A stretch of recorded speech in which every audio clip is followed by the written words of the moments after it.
games we can finally talk about. It's going to be a good one. And then we'll talk about the state of play as well. So, right off the bat, with a little diss.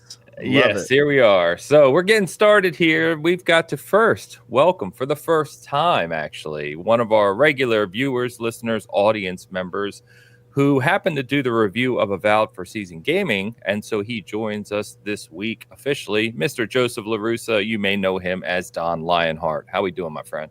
Good. How you doing, Ains? I am good. It's a nice Sunday morning. We've got a lot of good games to play right now. I'm kind of swimming in them. So yeah, there's a lot of stuff going on. I'm surprised you introduced me as audience and viewer and all that, and don't just say contributor for Season Games. Like that's well, I got there. Yeah, no, the intro was funny. I was going to comment on that as well. It did sound like Joseph walked down an alley one day and saw a copy of Avowed there and said, "I can write this up for Season Gaming." Yeah. How do you know that's not what happened? I don't. That's very true, Ains. You got me. No, thanks for having me, Ains.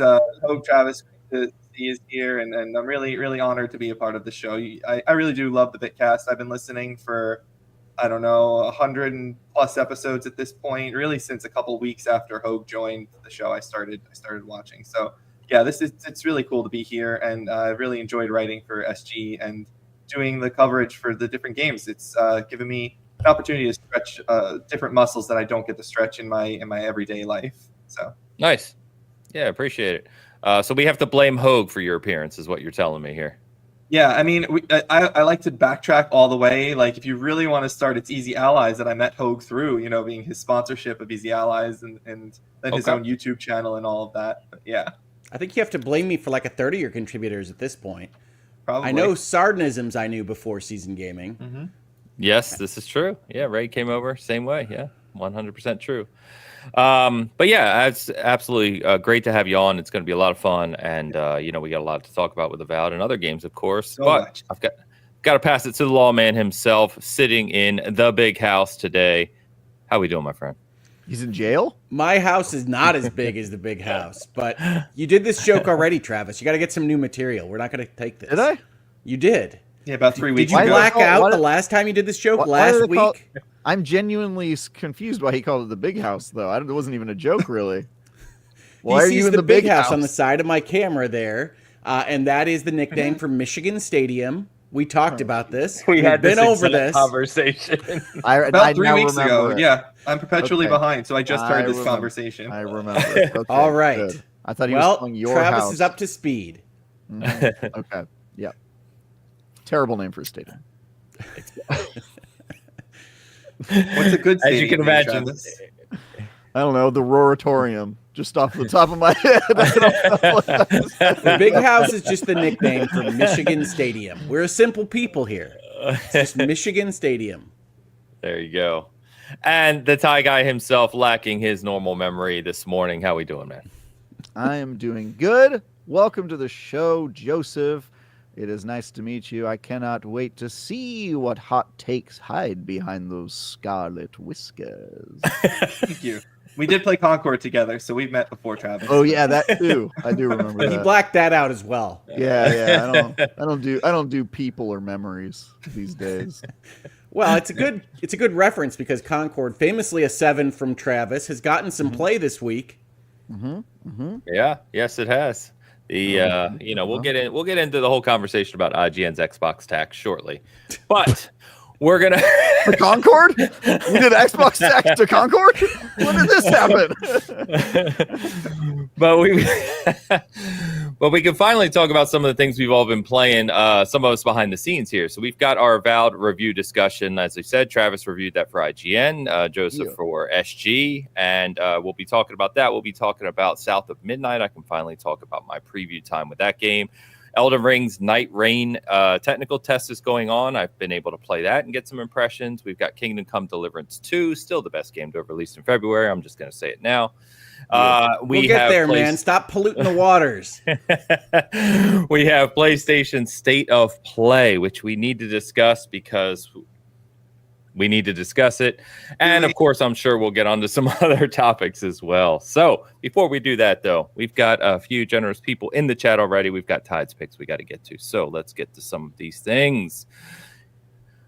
You know what? A guy named Don Lionheart, I don't know who that is, was actually the first super chat this morning.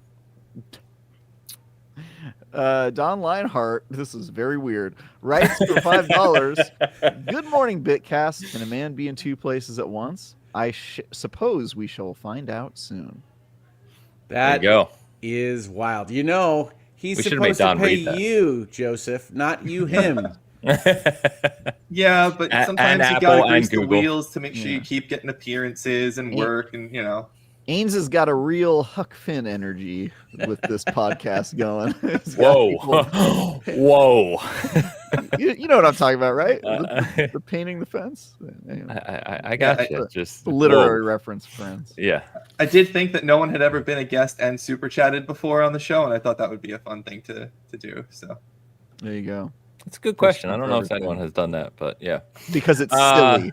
It is silly. It is silly. But so is the whole show. Thank you, Don Lionheart, whoever you are. Googleman. Googleman81, 10 euros, writes, saw Vatividya's 6-hour playtime preview of Nightreign, and now I'm really hoping Bandai strikes a deal with NVIDIA to bring it to GFN. Dreams. GeForce Now. GeForce Now. Yeah. Obviously, I think anyone who's into the From community knows Vatividya. He's the most famous creator. We'll talk about Nightreign. I have some thoughts about Nightreign, so we'll get there. Oh, I am eager to hear Ains's thoughts on Nightreign, honestly, because I have none. It was an interesting thing to play. I'll say that. So we'll get there. But I need to watch Vadi's vid. I haven't checked that out. Thank you, as always, Googleman. Alex Castellanos actually beat Googleman. I did these out of order. He was here 3 minutes prior to Googleman this morning. Alex Castellanos offers $10 in tribute and writes, happy Sunday and yay for another Bitcast. I'll have to watch this later, as I usually have to do. But I wanted to say, keep it up. I love the show, especially your lore dumps. Toilet emoji, toilet paper emoji, parentheses, flush, close parentheses. Great. That is a fantastic super chat. Thank you. We will keep the lore dumps coming along. So, all right, flush along with us, friends. Flush along with us. You'll have to think of one for this week. We'll see how that goes. We're trying to flush out some information about your hosts. There you go. Alex, thank you very much. If you catch us later, appreciate it. Thanks for swinging by the super chat. We've got our good friend of the community, Mr. Talzachi. Talzachi, $20 super chat, writes, sup chat, sup Bitcasters. 2 weeks until myself, Elu, and others indoctrinated Ains into Monster Hunter. Travis, you can help as well. Not sure if Hogue plays Monster Hunter. Monster Hunter Cook-Off this year. Also, don't work overtime like me. I hear that. Yeah. I do play Monster Hunter. People have asked me this question. I have played it a number of times. I consider myself to have bounced off it a little bit more than people. I've actually probably played it hundreds of hours, but compared to what the folks that I see discussing this game and game franchise say that they've put in, it feels like I bounce off this game. I have not put in hundreds of hours. I've put in maybe 10 to 20 tops, and it has never grabbed me. And this is one of the longest running jokes in our Discord. And yes, a bunch of the people are gonna, I'm buying Wilds. A bunch of the people are gonna try and get me into it. We're gonna have a season gaming clan. We're going all in. There's a bunch of people joining up, so should be fun. I'm hoping I can get into it. We'll see. I will talk about Monster Hunter in a couple weeks. Not yet, but Tal, thank you as always. Always appreciate your support, man. I hope you're doing well, and yes, stop working overtime. What are you doing? He's making money. He's keeping the lights on. They give you time and a half. It's good. You man. don't know that he's making money. I work overtime. I don't get paid extra for it. And then it's not overtime. That's just you've given more to the man, Ains. Is that what it is? Yeah, it's true. It's true. Shout out, as always, Vintage Willow coming in hot prior to the show with 5 season gaming memberships. Thank you, as always, Vintage, for your generosity. Thank you. Super appreciative. That's just Vintage Willow to give those chats. That was the same joke last week. I know. That was a callback. It feels like I'm glitching out here, Travis. I'm going to say all the same jokes, and then eventually you'll. Some of us have a brain injury, and we don't need this. There game. we go. There we go. That's what I was waiting for the brain. You referenced the brain injury last week. Oh, we're stuck in this. Travis, she'd be like, I didn't say this last week. I don't know what you're talking about. Yeah, I'm going to gaslight you into stroke number 2. Vintage, thank you. And Mr. Alejandro Segovia. Alejandro Segovia offers $1.99 US to write, "Get that bearded trash take man out of my screen." That's what he said. Out of my screen. That's a fairly aggressive super chat from Alex. So that's a super aggressive super chat. It is. It is. If you weren't aware, is this the kind of infighting that happens with your contributors, Zanes? No. See, this is not even SG. This is Alex hosting the X Button podcast with Joseph, and they're having a little co-host debate right now, it seems. All right. Yes, Alex is of the belief that my takes are trash and sends dumpster fire memes and GIFs and things to me indicating as such.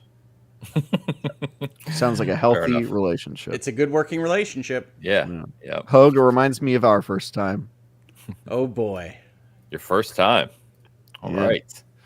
Fair enough. Well, our first time on camera. You know how it is. Yeah. So it's different when you're on camera. Yeah. Do what you got to do. All right. And now we get Tide's picks where, Hogue just... I think he sends super chats to Tide every week. It doesn't really capture the full magnificence of me, but let's put them up there. Oh, God. Please, no. Travis, I don't know, man. I'm kind of sweating over you this week. What's happening? Oh, damn. Oh, my God. What is this? Wait, what are we supposed to be? What is this? I'm so confused. It's Avowed. We're adventurers. Yeah. We're Avowed adventurers. That's just how I look. Avowed? Ty just got into my personal photos, and that's just a picture of me from this morning. Okay. That's a Hogue wife painting of Hogue sitting for her. Yeah. This is the cover of a Hogue fanfic novel. Paint me like your Harlequin romance novels. Yeah, exactly. Yeah. This is pretty horrifying. I mean, at least I got my nose right, I guess. You kind of look like Ambassador Hilgard, right, Travis? Oh, yeah. No, I can see that a little bit. I think he's got a beard, though. He does, but you have a little scruff there. It's like I think that's a good look, Travis. I think that's what you need to work towards right there. I think I need to get long hair. I don't know, man. Once it goes gray a little bit, the little comb over, get a little scruff going. Yeah, man. Yeah. I like how the Bitcast is like a location in this picture. It's like, welcome to the Bitcast in this Bitcast dungeon. But you're not in the Bitcast dungeon right now, Don. Where are you streaming from? Come on. Ty, thank you as always for the amazing picks. This doesn't look like Avowed at all. It really does look like romance novel cover. It could be more Kingdom Come Deliverance too. Ames, you look like the guy who's trying to take the girl away from Hogue and I.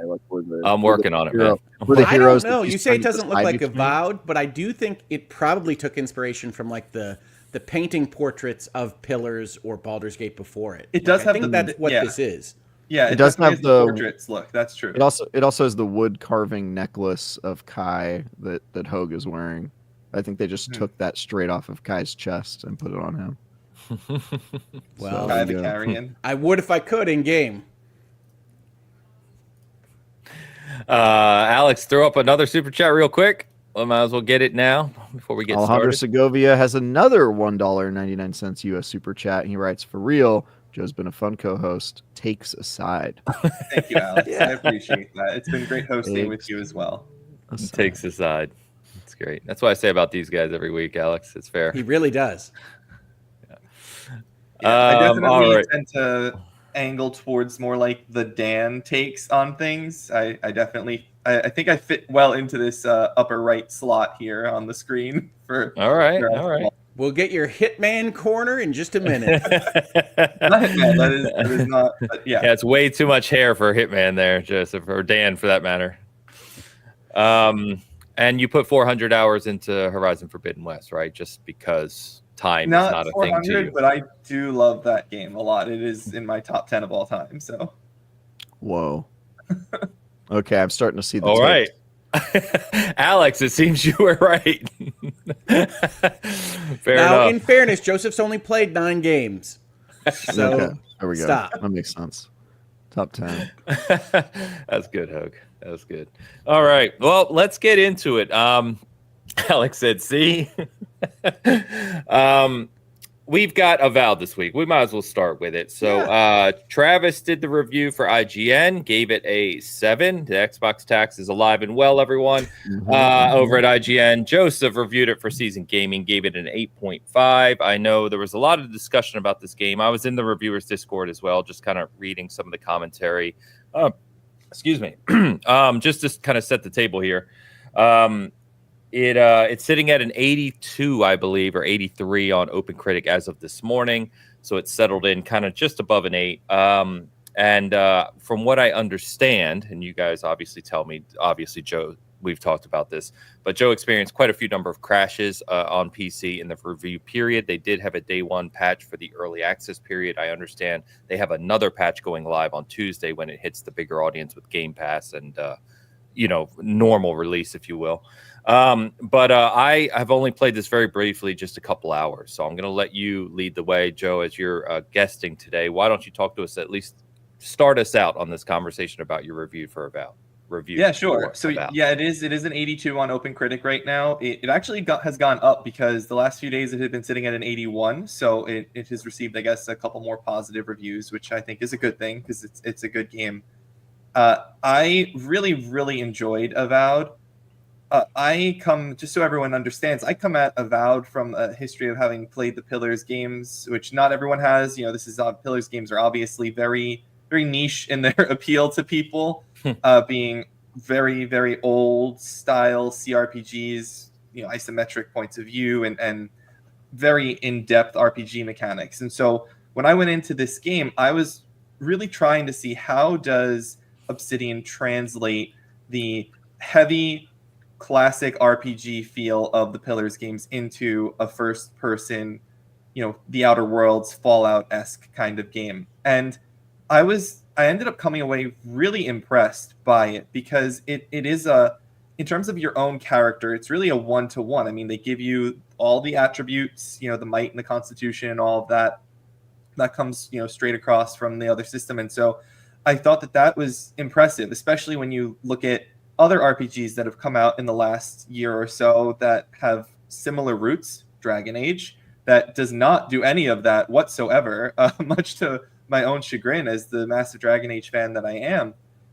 And I thought that was a really good translation of RPG systems. And the only way that they actually streamlined it was by cutting out that same level of detail for the companions, which I think makes sense for the style of game that it is. But I didn't feel they cut out any of the depth of getting to know the companions. You still talk to your 4 companions all the time with all sorts of dialogue and really in-depth and very well written, I would say, insights as to who they are on individual levels and that they are each unique people. They don't feel like copy-pasted NPCs. They don't feel as though they're characters I've seen in every game in the past. I thought they were pretty interesting with unique backgrounds, whether it's the Garrus in a fantasy world Kai or the horny Yatsley. I thought they were fun to be around, and that was really what won me over in this game, despite all of the bugs and crashes that I had, because I did crash 36 times in my crash log over the course of my review. I know, Travis. Yeah, it's crazy. Straight crash to desktop, no answer as to why. No clue. And I was really closer to a 9 on this for a really long time until these crashes overwhelmed me where I had to take some points off for the technical failings of it. So that's where I got to on Avowed, just briefly. I don't want to say too much on it before passing it off to Travis here in his review.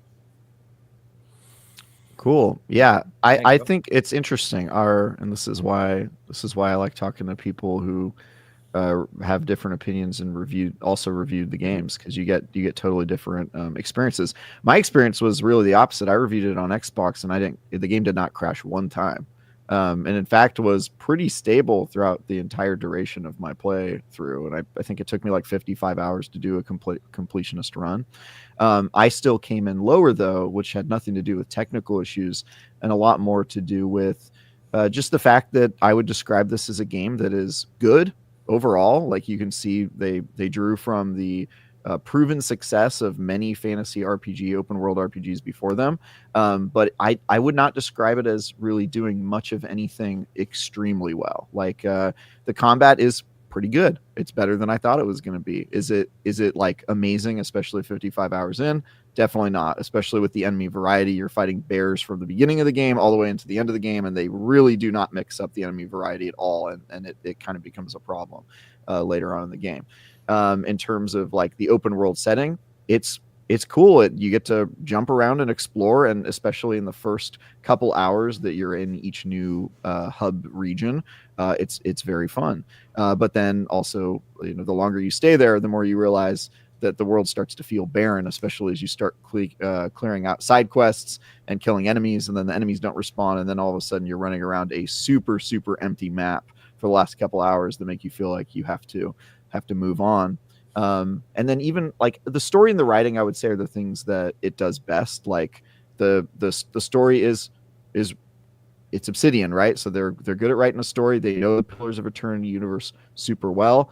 But the story is pretty predictable. Like I felt like within the first couple hours, I was like, all right, I kind of know what the ending is going to be like, and I was right on the money with that. And then even the stuff that they do with the companions, like you start to get into it and you go, okay, I see the Mass Effect stuff. They even have the Garrus actor, and he's playing another blue alien. So like I see what they're doing. I mean, he's playing Garrus. He's playing Garrus. It's not just a blue alien. It's not just superficial. Yeah, they've got him with the dry, sardonic readings of the lines. Like it is Garrus. Yeah, he's I called him Scaly Skinned Garrus in my review. He really is. He's a little different in his backstory and some of his vibes. But yeah, they basically were just like, just do the thing you did in Mass Effect. And even those relationships and stuff, like you see what they're going for, but then they kind of stop a little short of like where you would expect them to go. And they have like maybe one side quest each that you do to resolve their backstories,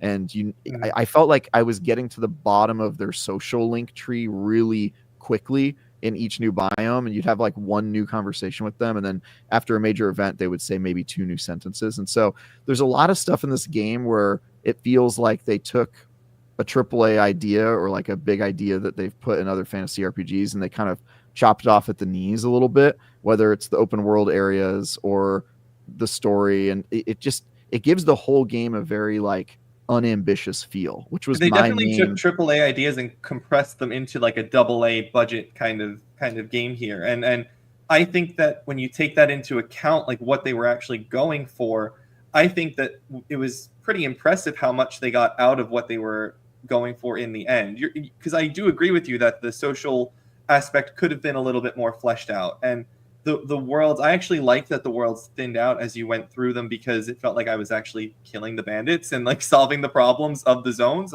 instead of just a constant, rotisserie of new bandits spawning over and over and over again. It felt like, hey, there was this problem, you killed the bounty, you don't have this problem anymore. And that actually was a positive for me, because you look at like Dragon's Dogma 2 is the enemies are always respawning in the exact same spot. You run 10 meters down the road and then you turn back and it's like, oh, there they are back again. So having that not happen was refreshing in a game. Now, I did ask the developers if there was a level cap and if there was a theoretical cap on all of this, because nothing does respawn. So you could eventually run out of resources or run out of materials. And so I felt that the upgrading system was a little unforgiving if you screwed something up, because you could run out of the stuff to upgrade and to make yourself stronger. And once you pick a path, you got to be pretty sure that that's where you're going to go, unless you want to start again or reload an earlier save. Yeah, the loot system is also another criticism I have, which is The loot system is pretty meaningless. It's basically like, hey, go grab a whole bunch of resources from around the world and upgrade your armor, or else you'll get the shit beat out of you by the same bears that you were fighting like 10 hours ago. It has the enemy very variety is bad. I can't deny the enemy variety is not just the enemy variety though, but the idea of progression. You really don't feel like you're getting stronger in any meaningful way. You're basically. Oh, I disagree. Have you gone back to zones when you were like if you didn't clear a thing before you finished an area and you go back there and you run across old enemies, I was playing as a ranger, you headshot them with your if there are any enemies left in those worlds, that is. But that's the progression. And also each zone has a variety of levels. So like the second zone is not just like tier 2, but it's tier 2 and tier 3. So you run into tier 3 while you're still tier 2 in the early part and you're getting destroyed. Or if you happen to explore in a different part of town and you go and fight the tier 3, and then you level up your stuff, and then you come across the tier 2 while you're still exploring. Again, you're destroying those things. Yeah, I felt really powerful. That's not progression if you're fighting a bear with a 2 over its head versus a 3 over its head. You're just fighting the same enemy, and they're telling you arbitrarily that it's stronger or weaker. And so that's my problem is like, okay, I now have all this cosmic powers at my fingertips as this level 25 wizard, but I still have to worry about bears if they're purple. That's insane to me. And so a lot of that combat stuff really is just a matter of like, we just want you to grind resources and throw it into your coat and make your coat stronger. And then suddenly you're going to be able to fight these bears that have a higher number over their head. And so that's my problem is like, you're never getting to the point where you feel like you are going beyond just the stuff that you could do when you were in the first area. It's just, they increase the numbers. Yeah, now, I think I like your immersion breaking is what it is. That's at worst. It feels immersion breaking, but I still felt stronger. Even if I could wave away. Okay, these are ultra bears. They're super bears. Like that. That doesn't bother me. It's a hell of a thing to wave away. But okay. Well, I mean, but Travis, Joseph's right insofar as you want the artist to have put some armor on the bears or whatever to make them super bears, and that's fine. But one of the things that Avowed is doing, and reasonable minds can differ as to whether that's a 7 or an 8.5, is they are stripping everything down to the core essence of what it means to play one of these games. And me personally, I tend to side more with Travis on this. I find Avowed to be walking around Disneyland, to really be a fake version of everything that you want out of your immersive sandbox RPG. Now, it has the unfortunate timing of coming out right after Kingdom Come Deliverance 2, which may be the most immersive first-person sandbox that I've ever played. And so Avowed immediately feels nice to look at, but there's nothing behind the scrim. There's nothing behind the set. You feel like you are walking on a Hollywood set of what a fantasy adventure should be. And that can be fine as long as you're going between the points that they want you to go between. But there's nothing to be immersed in here. So you have a lack of immersion with powered bears. Sure, you have a lack of immersion with the town that doesn't really exist. You have a lack of immersion with people pantomiming conversations and then not having anything that you can hear when you walk right up to them. It's that kind of experience. And to me, that is a 7. To me, it is something that is not swinging for the fences. It is stripped down. You can understand from a business reason exactly why, so that they can get 3 games out in the period of time that it takes another company to release one, maybe. But from a consumer perspective, we don't have to look at that and say, yeah, okay, we understand, so we can accept this thing that is less than.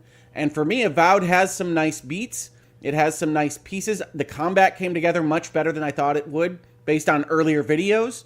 But it's just not that interesting when I have a limited, not just amount of money to spend, but a limited amount of time to go into my game space and play something when I could be playing something else that is more tickling my fancy. So it's more of a 7 out of 10 to me, because I think of those games as the ones that fade into the history of games, and you say, oh yeah, Avowed wasn't so bad, and I pick that one up in 10 years and say, yeah, this is a 7. This is a 7 experience. See, now I am surprised that about what you said about the lack of immersion in the towns, because I felt as though I could walk up to NPCs and hit the E button, I think it was, on keyboard or whatever, and interact, and I would just have a conversation start with random no-named NPCs where they're just talking about a problem, either between themselves, or I'd have a fade to black, and it would give me an opportunity to have a dialogue or two with them, and nothing ever came of it in the end. what do I do with this, or what do I feel about this? And then I just chime in, and then they're like, oh, how could you say that? You're just an outsider or something like that. Like I was always talking to strangers and having nothing else happen, and that just was immersive to me. I felt like I was always having a conversation in the cities or in the outside of the city area, So, the outskirts. That I was the cities are also one of the things I kind of had a problem with, just because again, you can go up and talk to these people, but they have like shallow one sentence conversations with Some you, of and them. then some of them, and then they stand wherever they were for the rest of the game and never move around or do anything. And No, it very much feels like the world is sort of just like a snapshot in time that you're kind of walking through. Like all the characters are just props standing there it's a waiting Truman for you to Show interact with them. pantomime, and you feel that as soon as you get in there. And I'm just trying to set expectations right, because there's nothing necessarily wrong with that. It's just not an immersive sim. It is not Skyrim. It is not Correct. Kingdom Come Deliverance. Right. It doesn't have to be.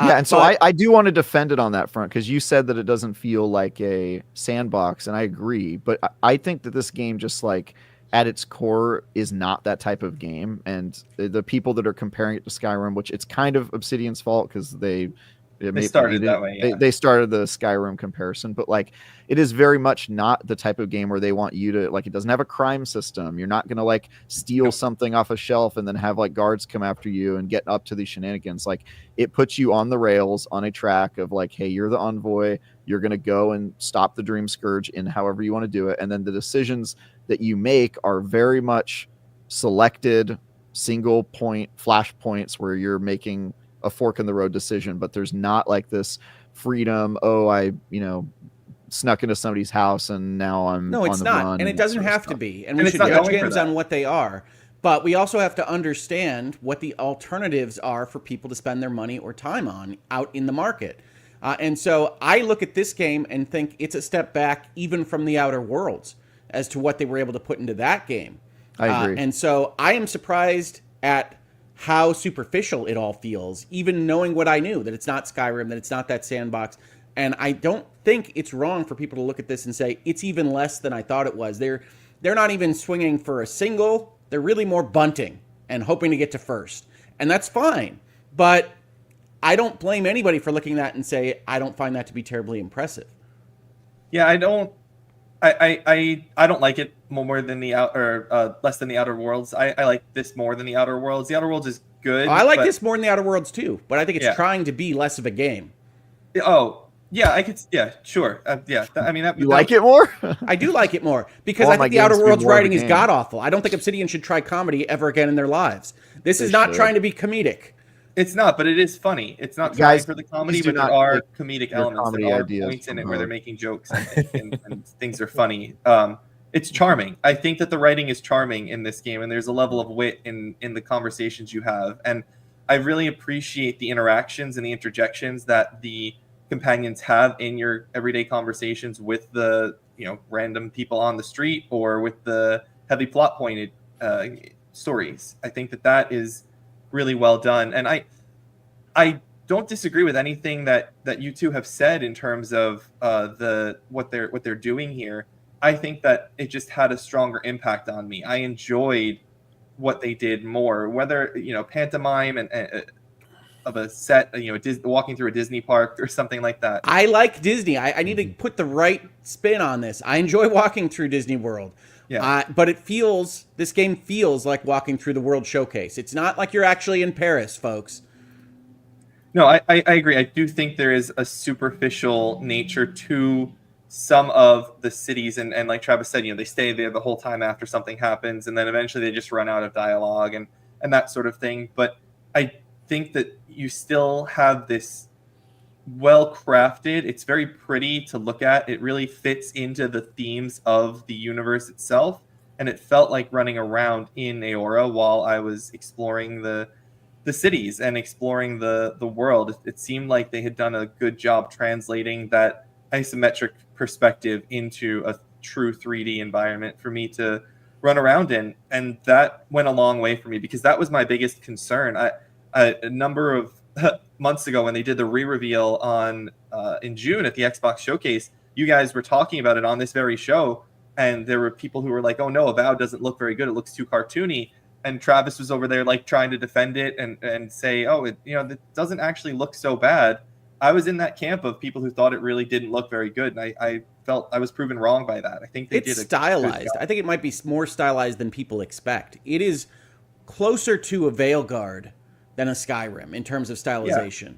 Yeah, for sure. But I think it's closer to a Skyrim than a Veilguard in its systems and its RPG depth. I think at the end of the day, one of the things that people will probably talk about as they get further in this game is that Veilguard and this game share a lot of similar aspects, including that stylization and colorization in visuals, but also in trying to bring like environmental traversal and platforming and puzzle solving of that nature into an RPG, and characters, both in companions and in quest givers, that are a little bit more skewed towards modern parlance, are a little bit less high and mighty fantasy. And that really bugged a lot of people on Veilguard. I do not think that this game has worse writing than Veilguard. I think it is incrementally better. But I think they are in the same ballpark of that kind of young adult fiction, fantasy writing that has like asides talking about modern things to make you laugh on a Marvel quip basis. And that's going to rub some people the wrong way. I was not bothered by it tremendously in Veilguard, even though I thought that it was a little bit rote in the way that it described characters. I am not bothered by it here, but it is something that's going to pop up again. And I'm just trying to let people know I've played through not as much of this game as Travis and Joseph, but I've played through enough to be able to pick up on that superficiality and that kind of modernity of the way that they're writing characters and quests. How much have you now, played, I also want to give my background on Pillars. I was a Kickstarter of the original Project Eternity way back whenever that was now, a decade ago, when Obsidian was a little company that was just showing us photos of their 4 people around a desk, hoping that they make money on this. And I was excited about supporting computer role-playing games. This was before Larian had really taken off with their takes on the Baldur's Gate franchise, certainly, but even the Divinity series. And I really enjoyed Pillars 1, but it felt a little overwrought. It felt a little bit like they were trying very hard to world build even more so. You don't want to see the strings as much as you do in that first game. I really, really like Deadfire, which was the sequel Pillars 2, in which you are essentially pirates that go through an archipelago. There are a bunch of references to Deadfire in this game, Avowed. But I do think one of the things I'm judging Avowed on is that this is not just streamlined in mechanics, not just streamlined in the way that they are putting out their game as a game, but also streamlined in storytelling. This is a much simpler take on the metaphors and lore and everything else that they've built in here. I think that's good. I think Pillars is a little overwritten, but it's something to note because this is essentially kind of the Cliff Notes version. I'd say dumbed down, but that feels a little bit derogatory. I don't mean it to be, but very streamlined in its approach to lore and world building, much more so than the Pillars games. I think that's intentional. I think they needed to do that because they're trying to bring in a different audience. And you're right, Pillars is very, very overwritten. There's a lot of explanation. And I do love the lore of Pillars. And I think that they managed to tell a good story. And as Travis said, not the most amazing story, because the plot twists, you see them coming pretty early on. They tell a good story in this very interesting world without completely ruining the revelations of the first game or the ending of the second game. They do seem to be tiptoeing around what happened in Deadfire, and I'm like, I don't know why. Just say what your history is, folks. You're not selling more copies of Pillars by accidental folks that like Avowed. Well, it's in Game Pass, so I think they're trying to get people into this world. No, I always hate this. I hate spoiler culture in general, but I especially hate it in franchises, which is like, well, maybe we can get you to buy this other thing, and we're going to talk about the events of the past with like just a little wink. And be like, if we say this much, you know what we're talking about if you know what we're talking about. And if you don't, who cares? I think that's actually a good way to approach it, because otherwise I've had that happen where I've been spoiled on a game that came prior because I got into the entry late, and it's like not a good feeling. So if you can talk around it, you should. And because Deadfire is so deep in the lore, I think you can. I think they do work around it pretty well. Again, the story is like holes are just too obvious. You get those. There are like, holes. Oh, that must be the end of Deadfire. Yep. There was no. I don't. I think you're just bringing the fact that you know Deadfire well enough to the conversation, because I honestly, it's hard to separate. I rewatched a lot of those cutscenes when I was going through my video footage, and I was like, "Oh yeah, they actually did a pretty good job." Like if I had no information, I would not. That would have gone completely over my head.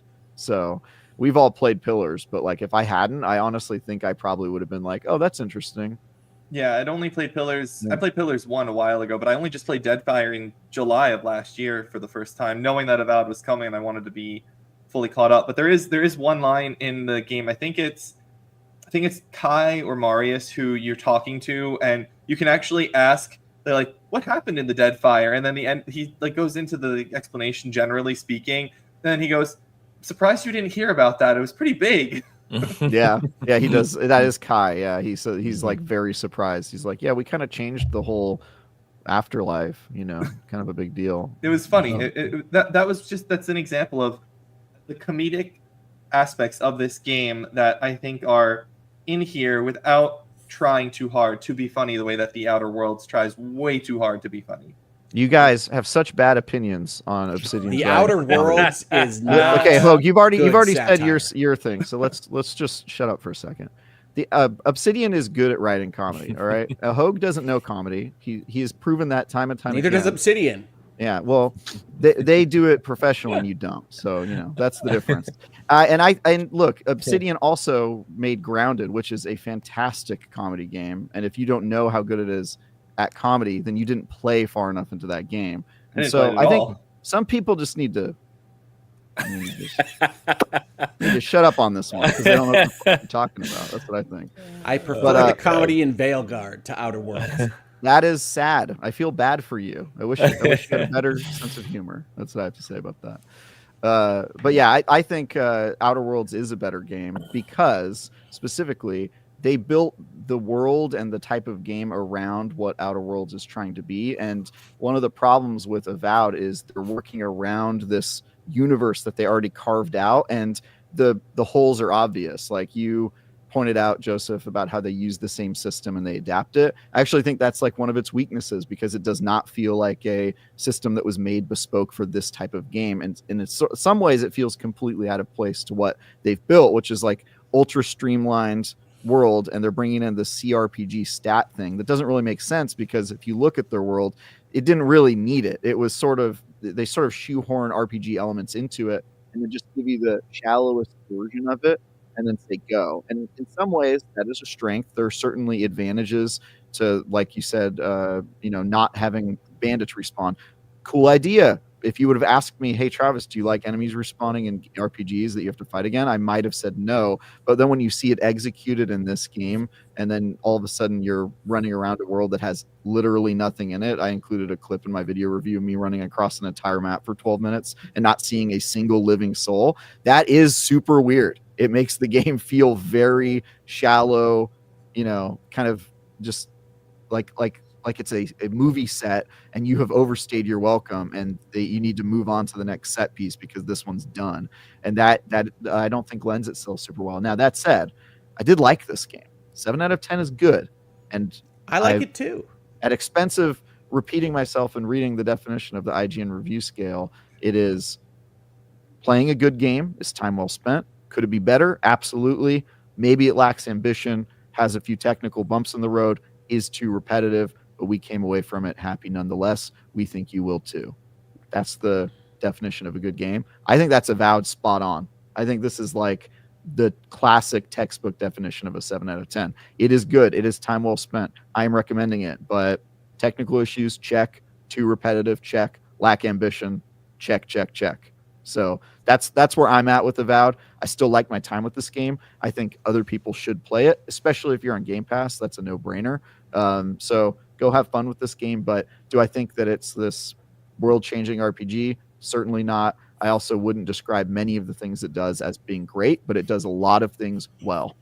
Yeah, I think that the difference in our scores comes primarily from how much we felt the RPG systems fit into the Avowed system. How much we felt the pillar systems felt, how well they felt when you're bringing them into Avowed. Because I thought that really enhanced it. That was one of my favorite parts of this game, was that I had those RPG stats. And then I thought that, we have the stats for our character. I'm the role-playing character. I get to choose how my character is built and shaped, and that can completely overhaul how I chose to play the game. And then I have the companions who are my co-op buddies, for lack of a better word. They do what they want to do. I can give them commands and, make their skills a little bit better. And that was a good choice to me. And I thought that enhanced the game because it married the in-depth, crazy, every single companion has a class and an extensive skill tree of pillars with the here's just your companions that run around next to you like Skyrim had, where they were just, you have a companion, they swing their They're sword. They're definitely not as bad as Skyrim companions. Yeah. I mean, I thought the writing and companion and that whole branch of it is like so much better than Skyrim. But again, I hate the Skyrim comparisons because those games are like different genres as far as I'm concerned. Like, yeah, they're different genres. I agree, different but you can't help but make the comparison when it's first person with a companion. I mean, those are like there's nothing else. Why not compare it to Dragon Age? Well, also I think the best comparison is probably still Outer Worlds, right? Like it's the same. It is the same. It's a spiritual successor to that design type. Yeah, and I think that the writing. I think I gave way more credit on the writing than you did in the score as well. I really liked the writing of the characters and the companions. That would be that's what would elevate it to that 8, or in my case 8.5 level. Is I really enjoyed all of those things, and I was not as bothered by some of the set dressing feeling that you guys were impacted by. But that's a personal preference kind of thing. Obviously, your mileage may vary on how much that kind of thing impacts you. And for me, I liked it. I really enjoyed experiencing that, and it didn't impact my score. Yeah, really. I am glad you like it. I will say the heat that everybody thought was going to happen around this game, it happened for like one day to me, and then as soon as people started playing the game, it went away because I think people were outraged. Xbox tax, all of the usual DMs I always get when we do these sorts of reviews. And then as soon as the game came out in its quote early access unquote period, people quickly stopped talking about it because they were like, oh, okay, yeah, I get it. It is sort of just, it is what it is. So I think it's going to be one of those games that people think of as like a solid game, like Hogue said, that maybe you go back to, oh yeah, I remember that game, it was all right, sort of thing. Yeah, but I have it in my head as like an I think it's liked more than you're giving it credit for. Again, remember, this is a low 80s on OpenCritic, and I don't think it'll be there for long. I don't think it'll be there. I mean, regardless, the critics don't set how the zeitgeist feels about things. So, I mean, my guess. No, but the zeitgeist is anecdotal. The people I talk to adore this game. That's also anecdotal. Well, my point exactly. You just proved it for me. So, Thank you. Well, that's why I said the OpenCritic is actually higher than you're giving it credit for, which is I think it'll go down. They almost always do. It's already settled, man. It's not going down anymore. You said that last time. It went up 2 points in the last 2 days. Yeah, I think it'll go down. You want to bet it'll change by more than 1 point? Let's put a pizza bet on it. I'm not betting you folks for pizza. Whenever pizza comes in, you guys always win. No.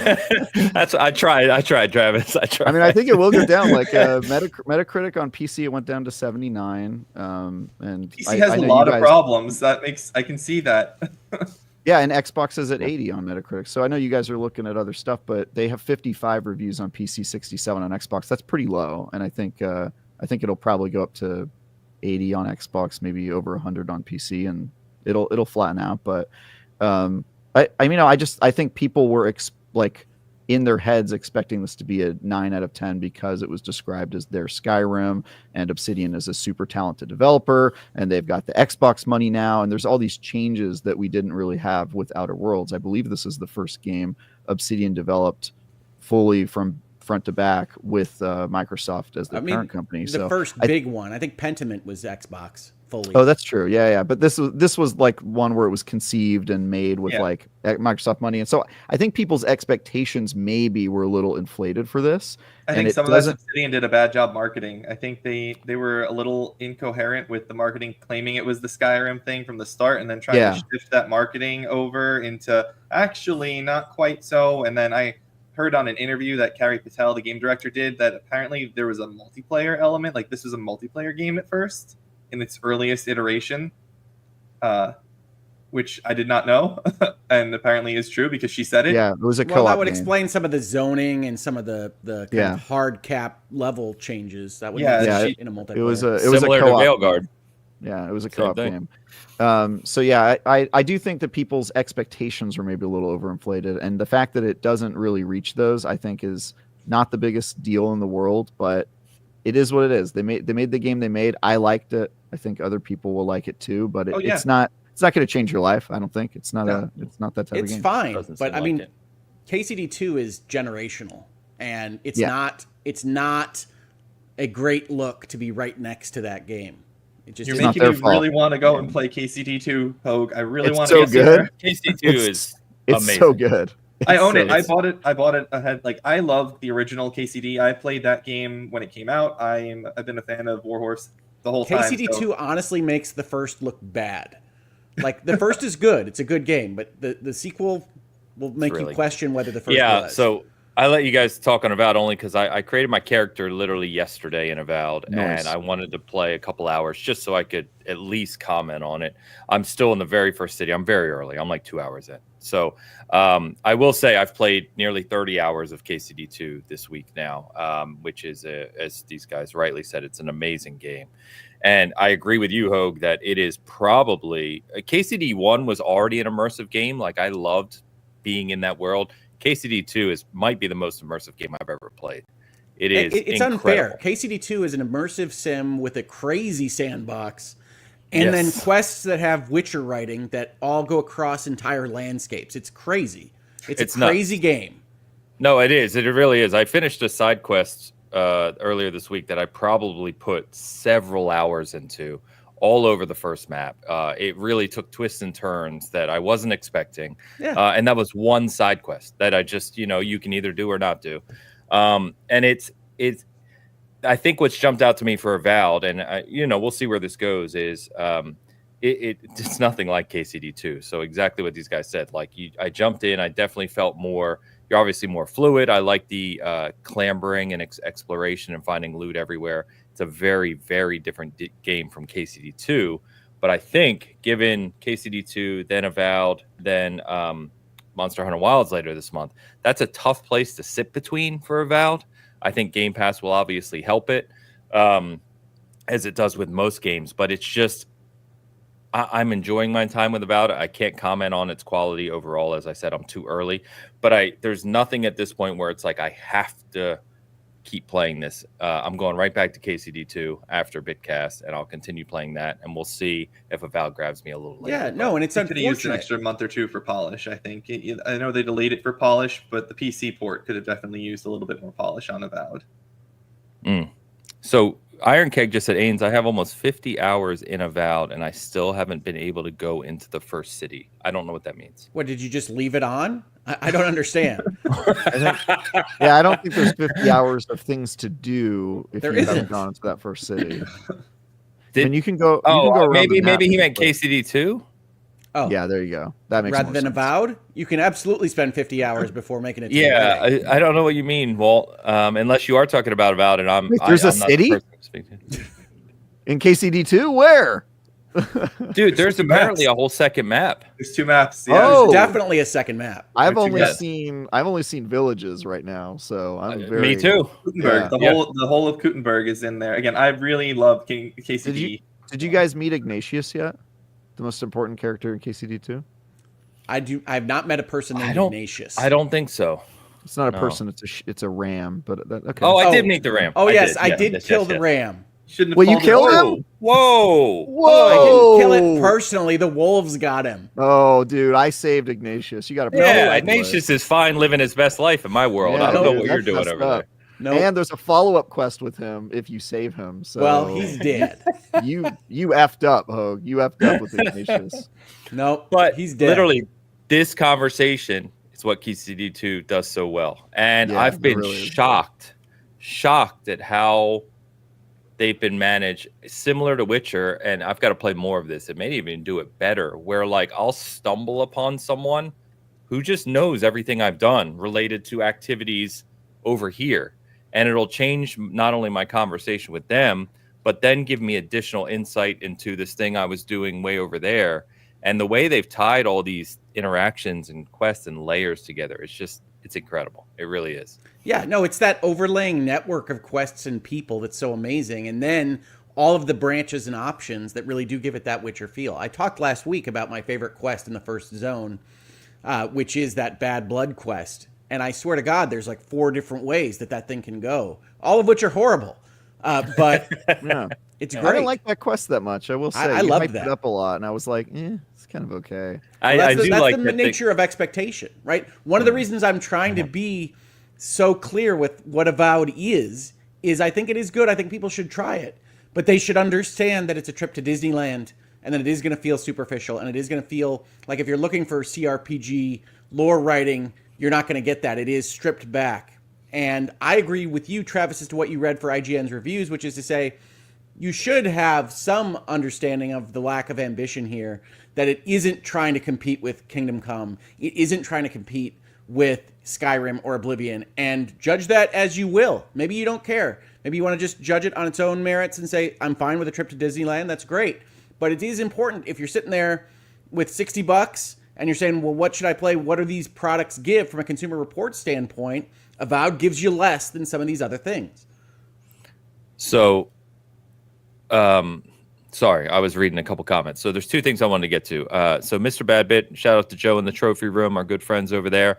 He said, honest question, should I play Deadfire or Pillars 1 before playing Avowed? It doesn't matter. You don't need to, but it will enhance your experience. Pillars 1 and Pillars 2 are fantastic games on their own that you should play anyway. So, like, even if you're not playing Avowed, you should play those games. I love those games. I love them too, but they're good games. There's a lot of quirks and flaws, and especially Pillars 1. We just got done talking about Kingdom Come Deliverance 2. Talk about a game with quirks and flaws. That's the joy. I'm sure. I'm sure it would. I'm so excited to get to Kingdom Come Deliverance 2. My problems with Pillars primarily relate to the way that they implemented like their Kickstarter goals. I really hate it when games have specific. Yes, well, I really hate it. This is a common problem across games. I hate it when RPGs or things that are trying to tell you a story have given their Kickstarter supporters things like portraiture or other aspects of their game that break the world building, that break the immersion. Pillars 1 is one of the biggest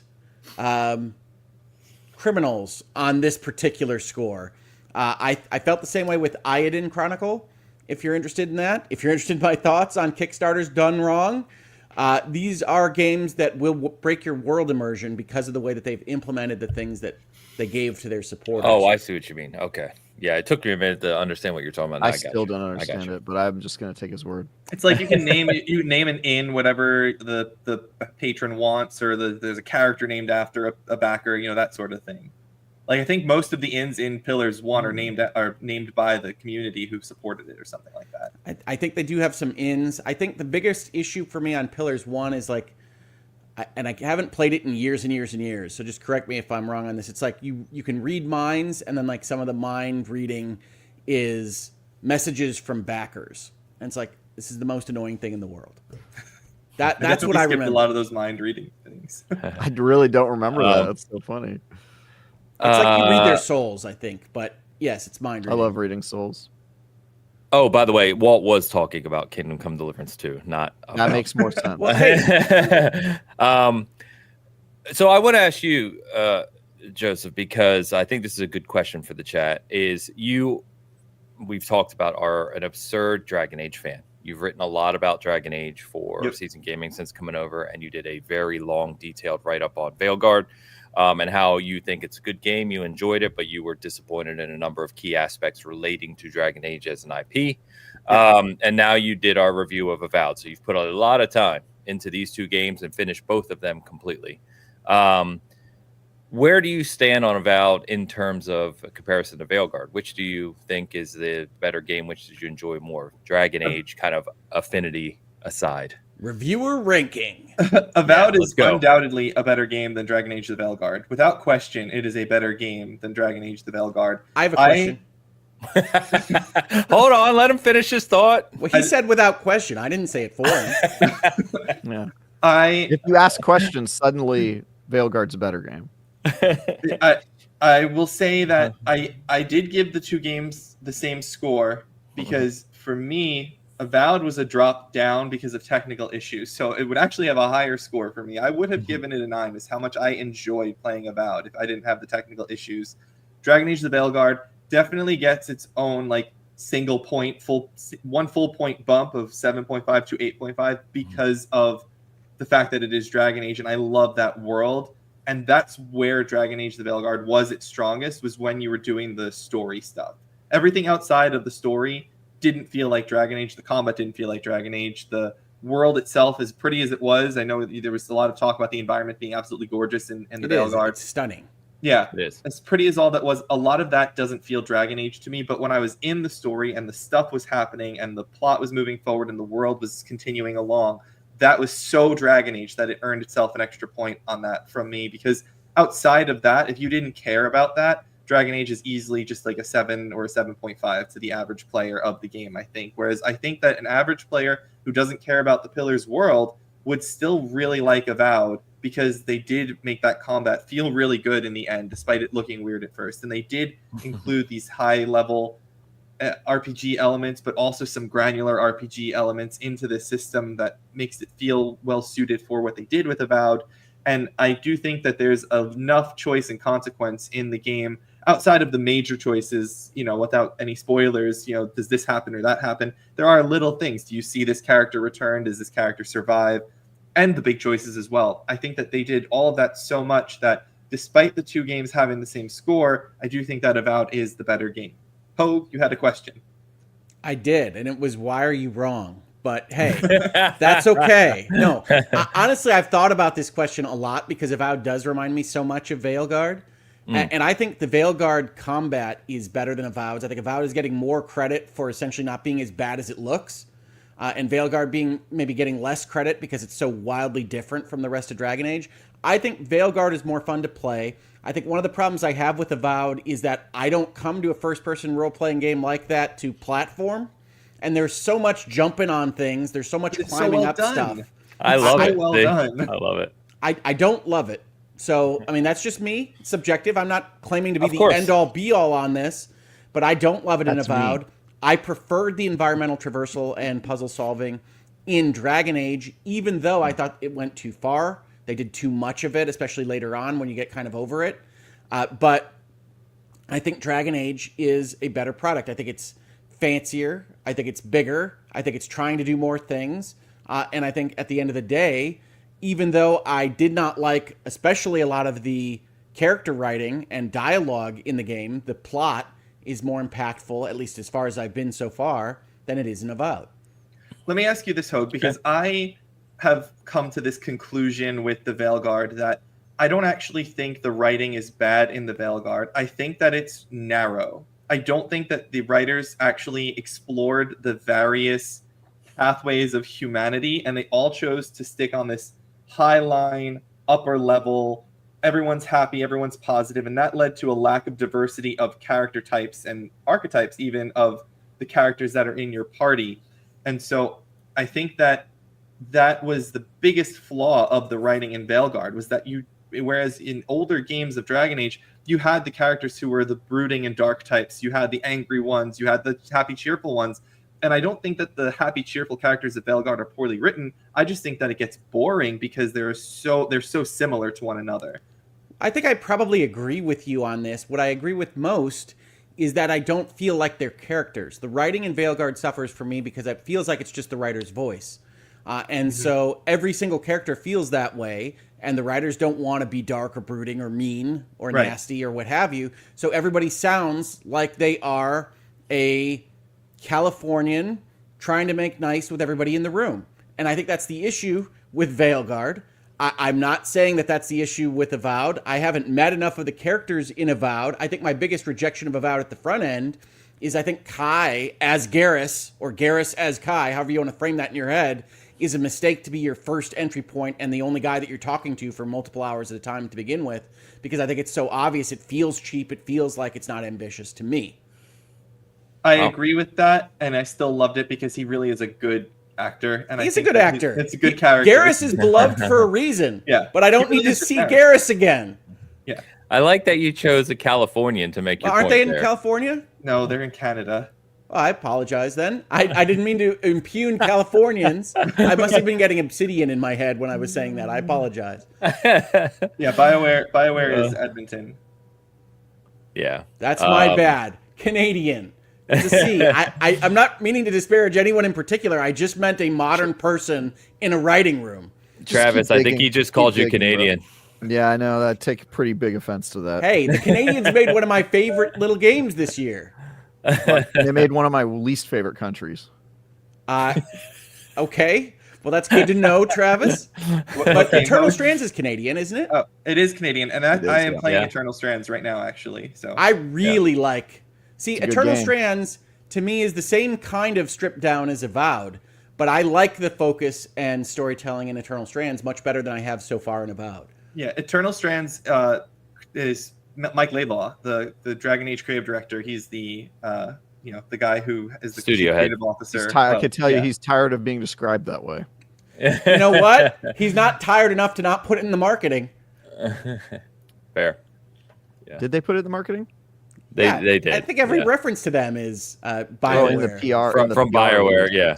I mean, if you haven't done anything since the thing that you last did, then you're going to be described as the thing that you last did until you do something new. I get why you might chafe at it. I also get why you might use it. But I think Eternal Strands is a really well done, focused, stripped down fantasy type story. I really think like Avowed Eternal is Strands. connecting with me less. I've really liked Eternal Strands so far. I don't want to pull us off topic here, but my biggest complaint about Eternal Strands is it feels kind of clunky in some of the gameplay. The targeting with the magic and the climbing is a little clunky. I think the story is really fun. I think that I'm really fascinated by this world, and the characters are lovable oafs in some cases. And they're also dealing with a veil. We're both on board with that. Yep, they are dealing with a veil. I really like Eternal Strands so far. I'm about 20 hours into it, so I've put a good amount of time. I think I'm nearing the end-ish. Yeah, well, like I said, the thing with Avowed for me is just you've got limited time or money or both. Yeah. And there are a number of instances where I've been playing Avowed where I say, well, maybe I'd rather be playing Kingdom Come because I'd rather be more immersed. I'd rather be in that world. Or that I'd rather be playing Eternal Strands because I'd rather have a more interesting combat approach, which, yes, Joseph, I agree, is maybe one step or two away from full polish. Yeah. And that's what I face. Avowed I own, I have a copy of, and there are other things I'd probably rather be doing with my time. But if you enjoy it and you love it, go enjoy it and love it. It's colorful. Mm-hmm. It is enjoyable when you're fighting a bear, whether it's a level 2 or 3, regardless of what Travis says. And yes, you can look at the time because we're already past an hour in. And my God, could I talk about Civilization 7? And I'm not going to be allowed to. But let's instead go down the parade of Sony announcements that aren't published by Sony. No, you're jumping all over the place. It's because you guys you did exactly what we said before the show started. You brought on 2 reviewers of this game, and you know me. I know. This is why I tried to preface it before we started. But we worked the Kingdom Come talk in. We've talked Kingdom Come, I think, right? I think we're covered on that. We're doing our best, Ains. You see what we have to live with here, folks?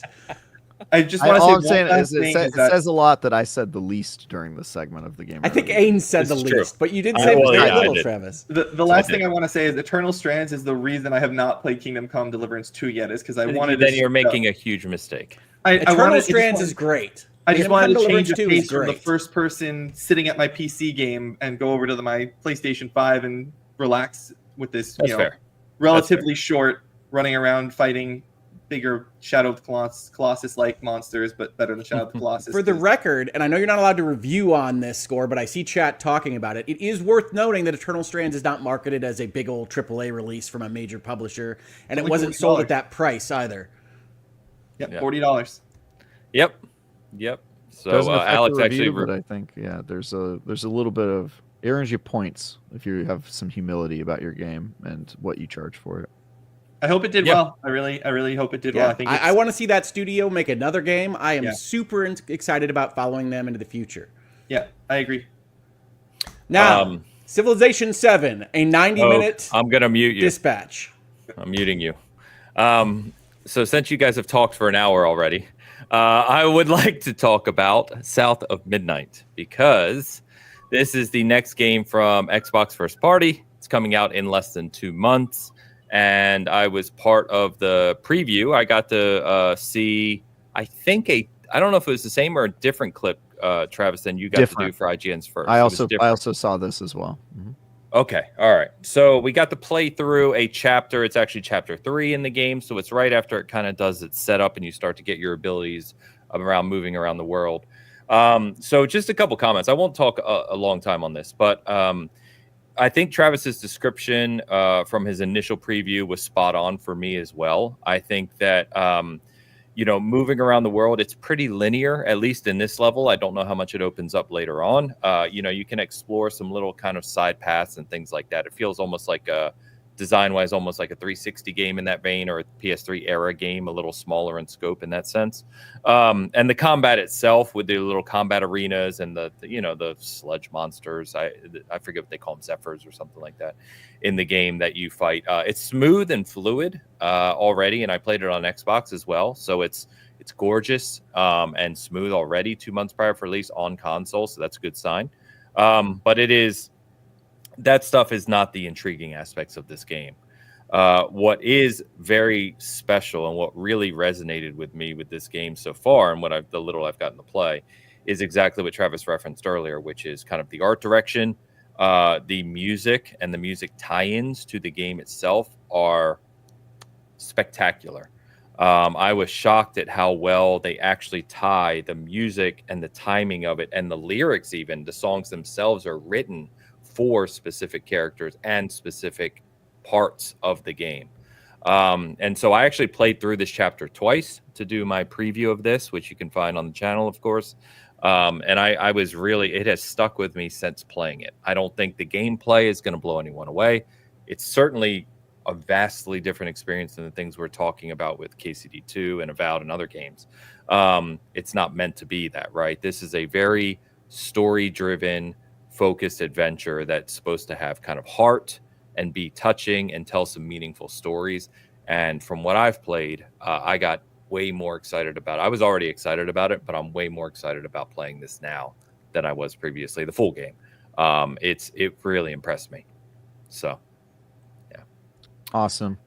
Yeah, I talked to some people at IGN who also participated in that preview, and they told me what they had seen, and I kind of combined that with what I saw when I was at their studio, and I think this one's going to be great. It's not a AAA game, but it kind of reminds me, this feels like the next step of like the Xbox Arcade, Summer of Arcade games, where there were just like these bangers that came out that, maybe were a couple hours long, but they just did the thing that they wanted to do super well and nailed it. And I'm very pleased to hear that the gameplay is not, because obviously the gameplay is not like this big selling point, as you said, but I'm glad to see that it is not so lackluster that it's like turning you off from playing the other parts of the game that it does super well. Like, people were like, yeah, it's pretty competent. It's like it does what it needs to do. And I was like, perfect. That's all I ask, because everything else looks amazing.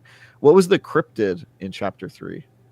It was the big talking catfish. Okay. Benji is his name.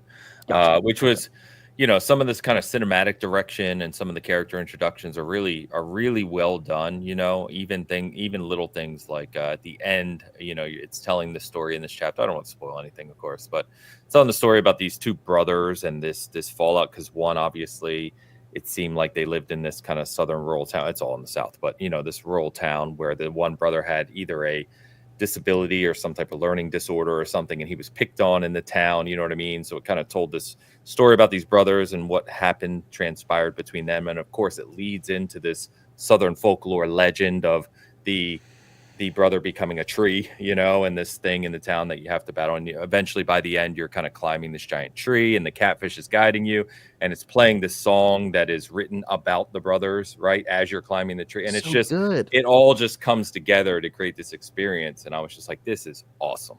And it's unlike anything I've played maybe ever, but definitely recently. I couldn't attribute it to anything. I was like, what does this remind me of? And I'm just like, I don't know. It feels wholly unique, which is awesome.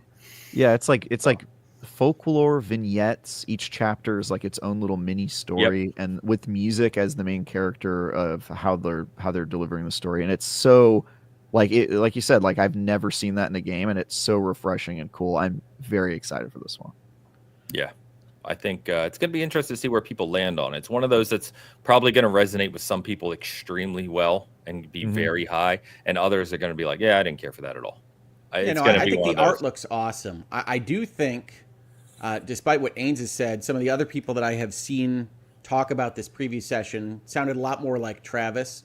Art is great, narrative's great, a lot of the stuff around it is great, but we're not sure about it as a game. We're not sure about it as platforming or combat. And I do think that's probably going to rub the bulk the wrong way. I think there are fewer folks like me that really are impressed by some of that world building and art and music than the gameplay itself. So I continue to look at this like I do Avowed, which is that there are a lot of Xbox releases that are made and that are coming that seem to have like one big hole, one big negative to them. And I think South of Midnight is going to continue with that. I can think of very few Xbox releases that haven't had that feature. The only one that comes to mind is Indie, which seems basically fantastic in all rights, rather than when we think of things like Starfield or we think Avowed or we think what's going to come out with South of Midnight. And so I'm a little bit reluctant to give my hype to that. There are other previews that were made this week, like Split Fiction, that I like the look of a lot more. Looks awesome. But I hope it's awesome. I think South of Midnight is going to connect with me. It's the kind of thing I look for from a game. It would not surprise me to see it not be terribly successful for Microsoft or Xbox. Yeah, and I think I think I'm saying something similar, Hogue, but to put a little more maybe optimistic spin on it, I think what I do enjoy is I played through this, and I think I commented in my preview about being in the audience at the E3 2018 show where they announced their first 5 acquisitions, which started the domino effect that we've seen over the past several years.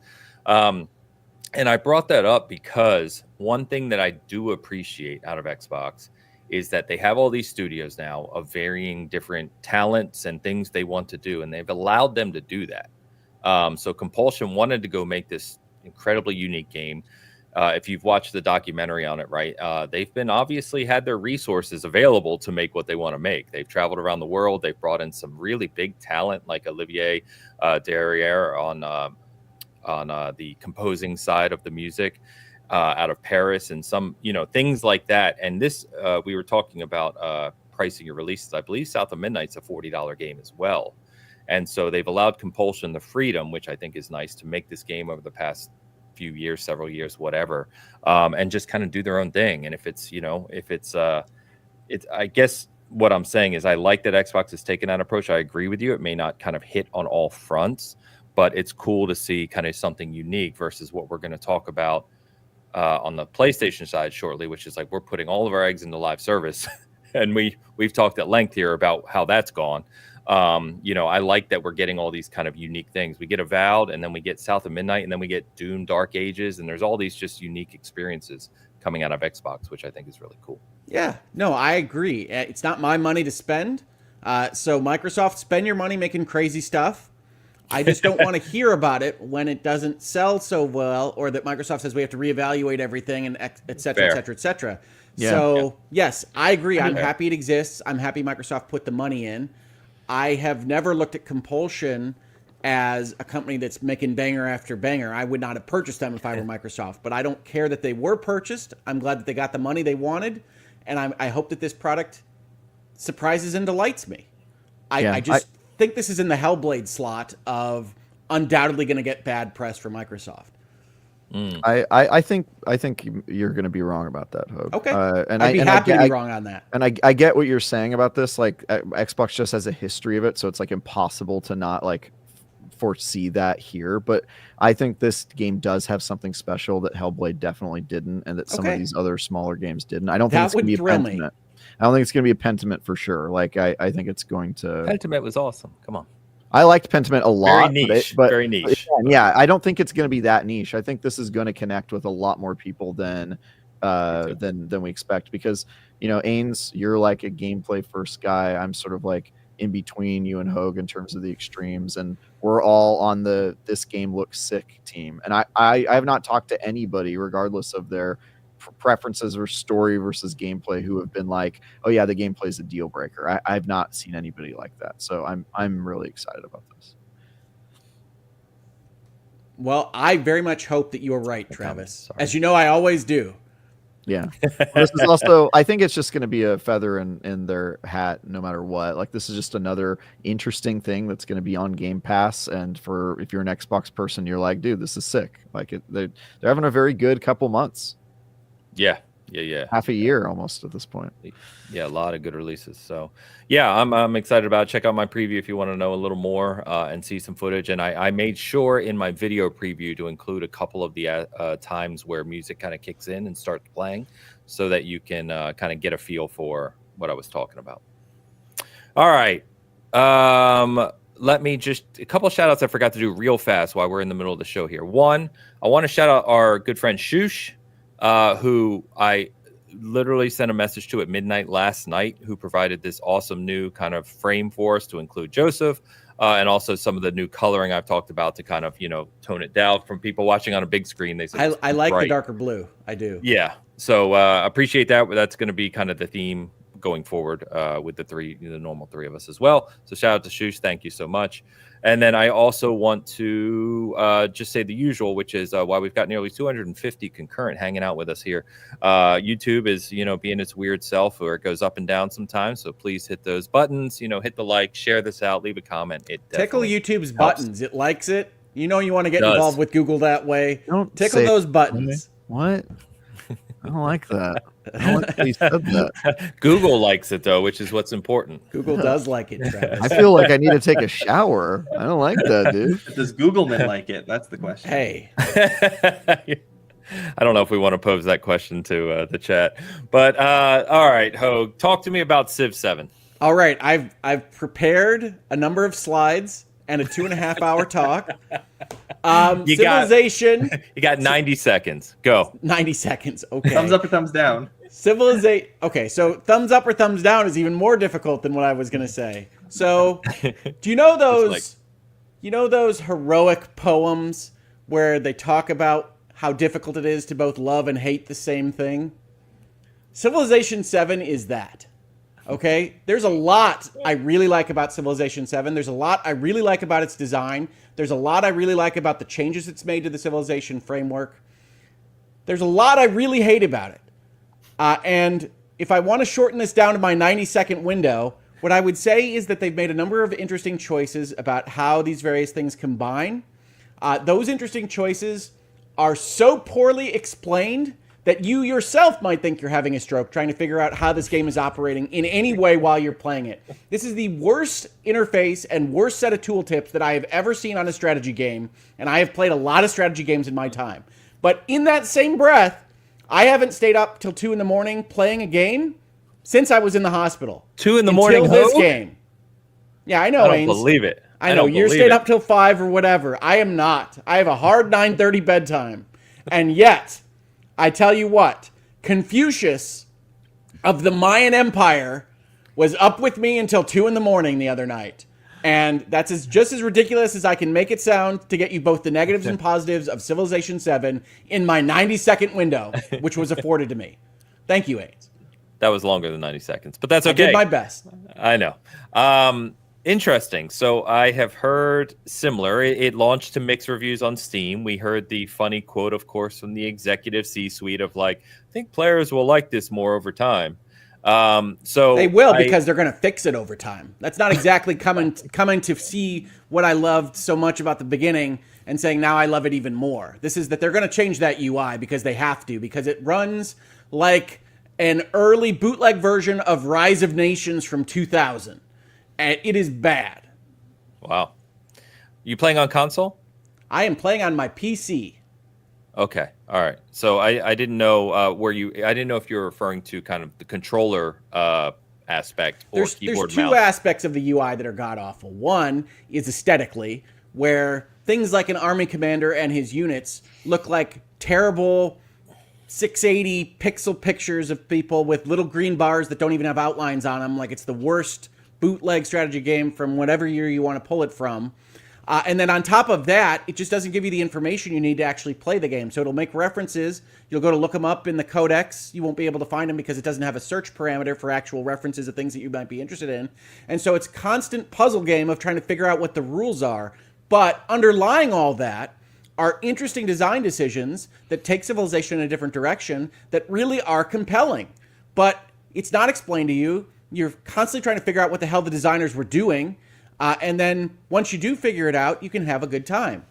On top of that, the actual design decisions that I had said beforehand were so difficult for me, the age separations and the leaders going to any civilization, making you switch civilizations as you go through the different ages, all wind up making the civs feel a little bit like a pile of attributes more than a civilization.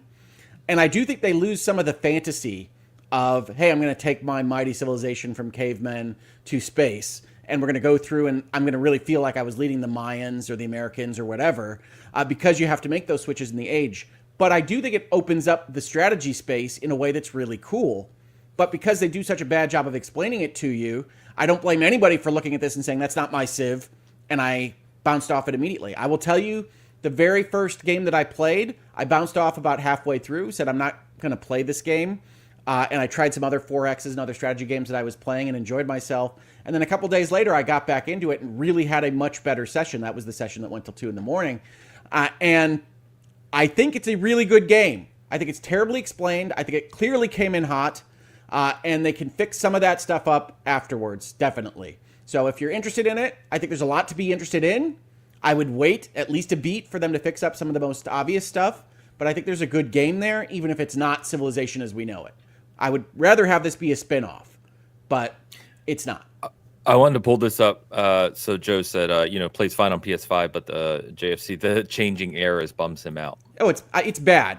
So the idea here is that you change the age that you're in from antiquity to exploration to modern. And at the end of your age, you get some crisis that forces you into the next age.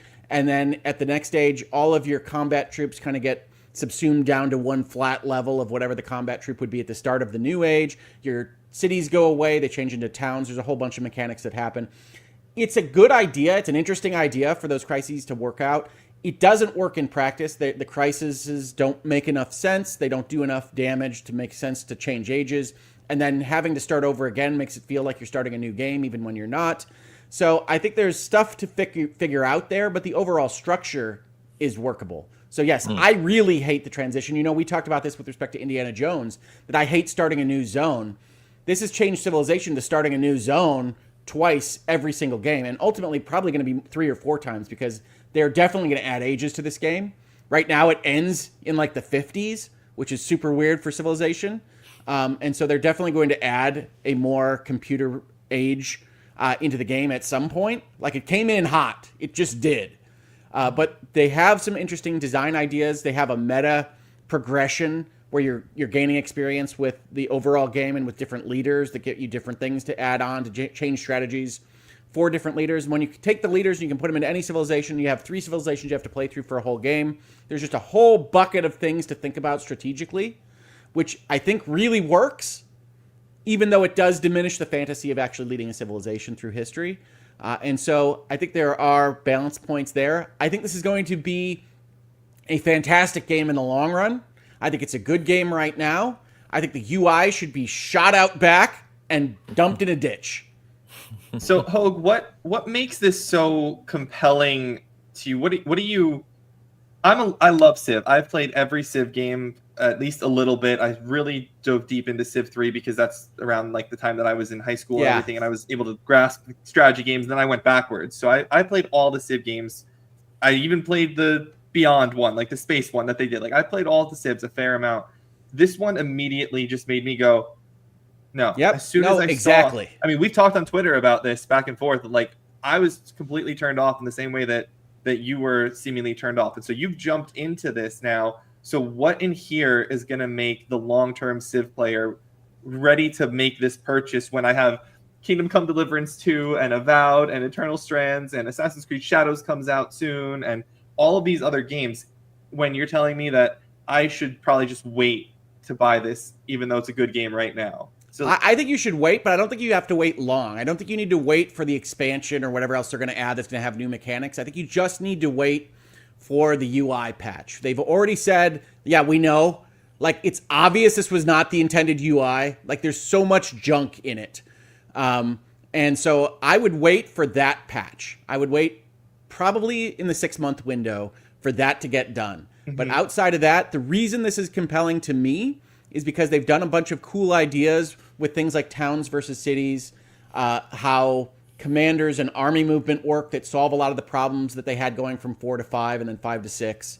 And I think are really smart. I think the ages actually do make sense insofar as they can prevent snowballing and can give you that awesome, I'm just starting a new 4X kind of feel, but they don't do it enough. Like they take the middle ground right now when you transfer ages, where it still feels like you've got too much to think about when you start your new age. It's not the start of a 4X, but you feel bad because you lost all the stuff you lost in the last age and they didn't transition it properly.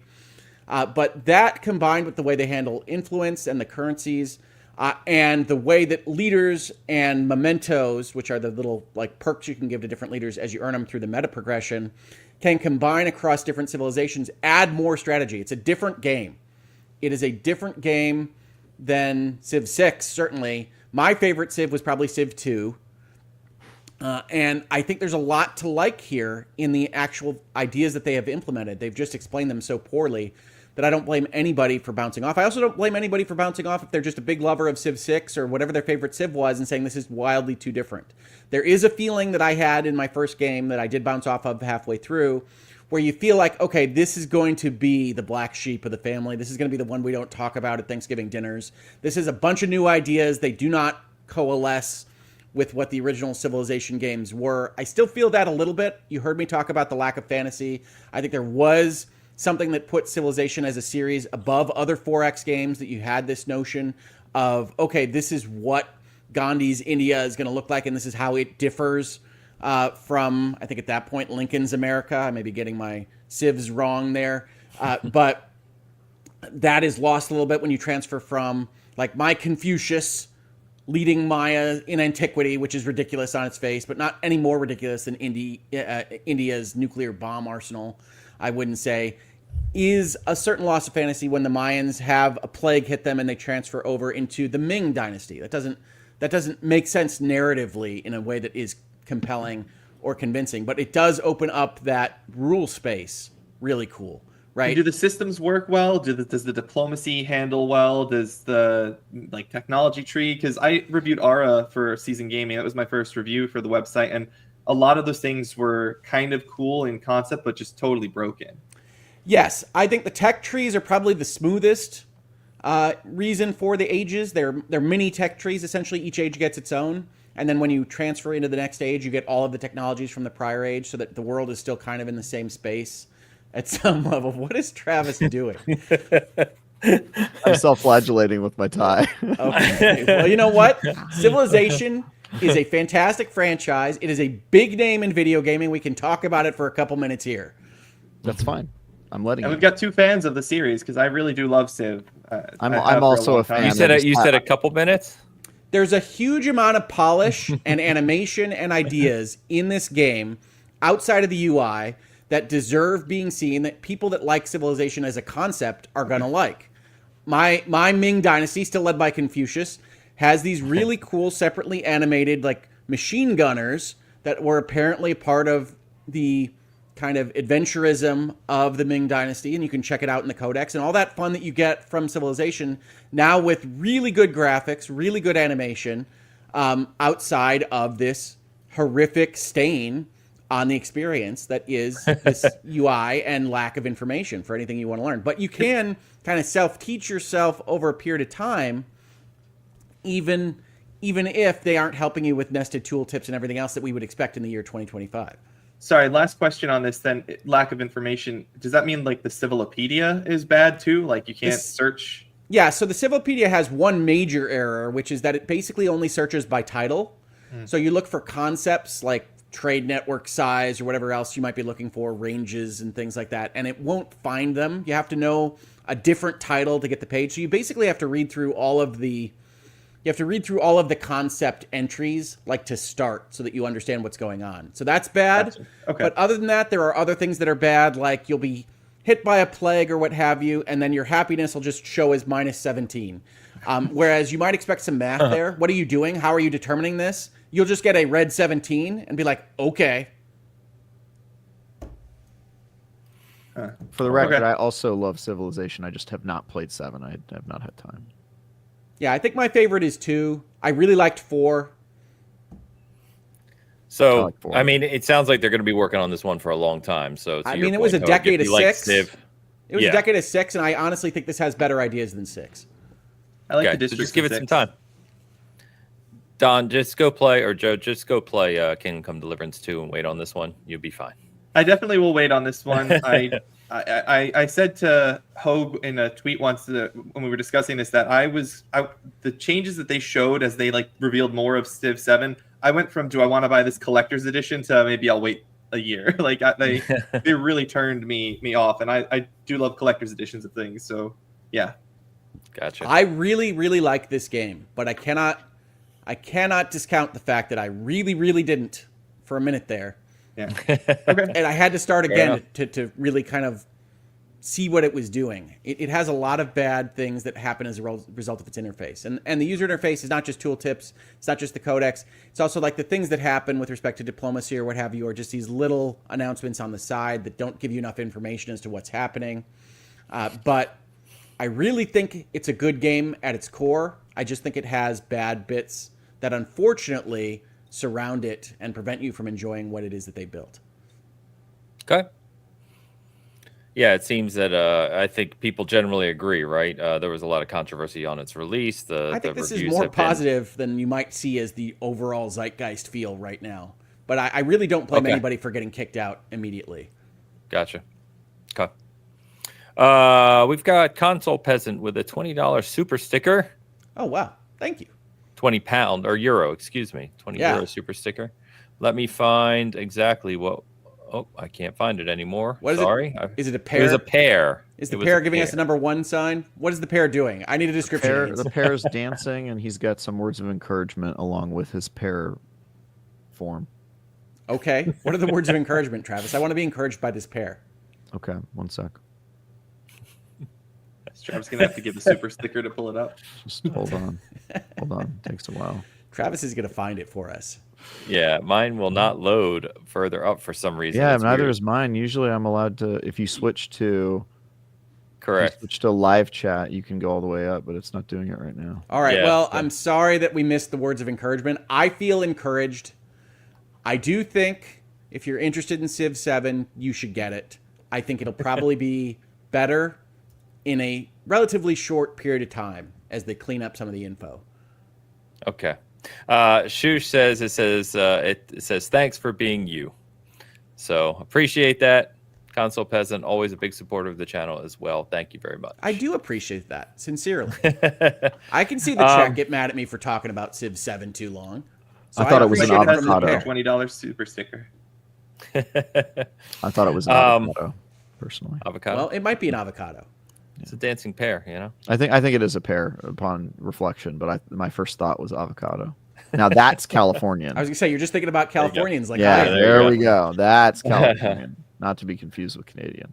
Please. So before we need to get to State of Play, I know Alex has a super chat here about the State of Play. Before we get to that, I want to just comment quickly on Elden Ring Nightreign.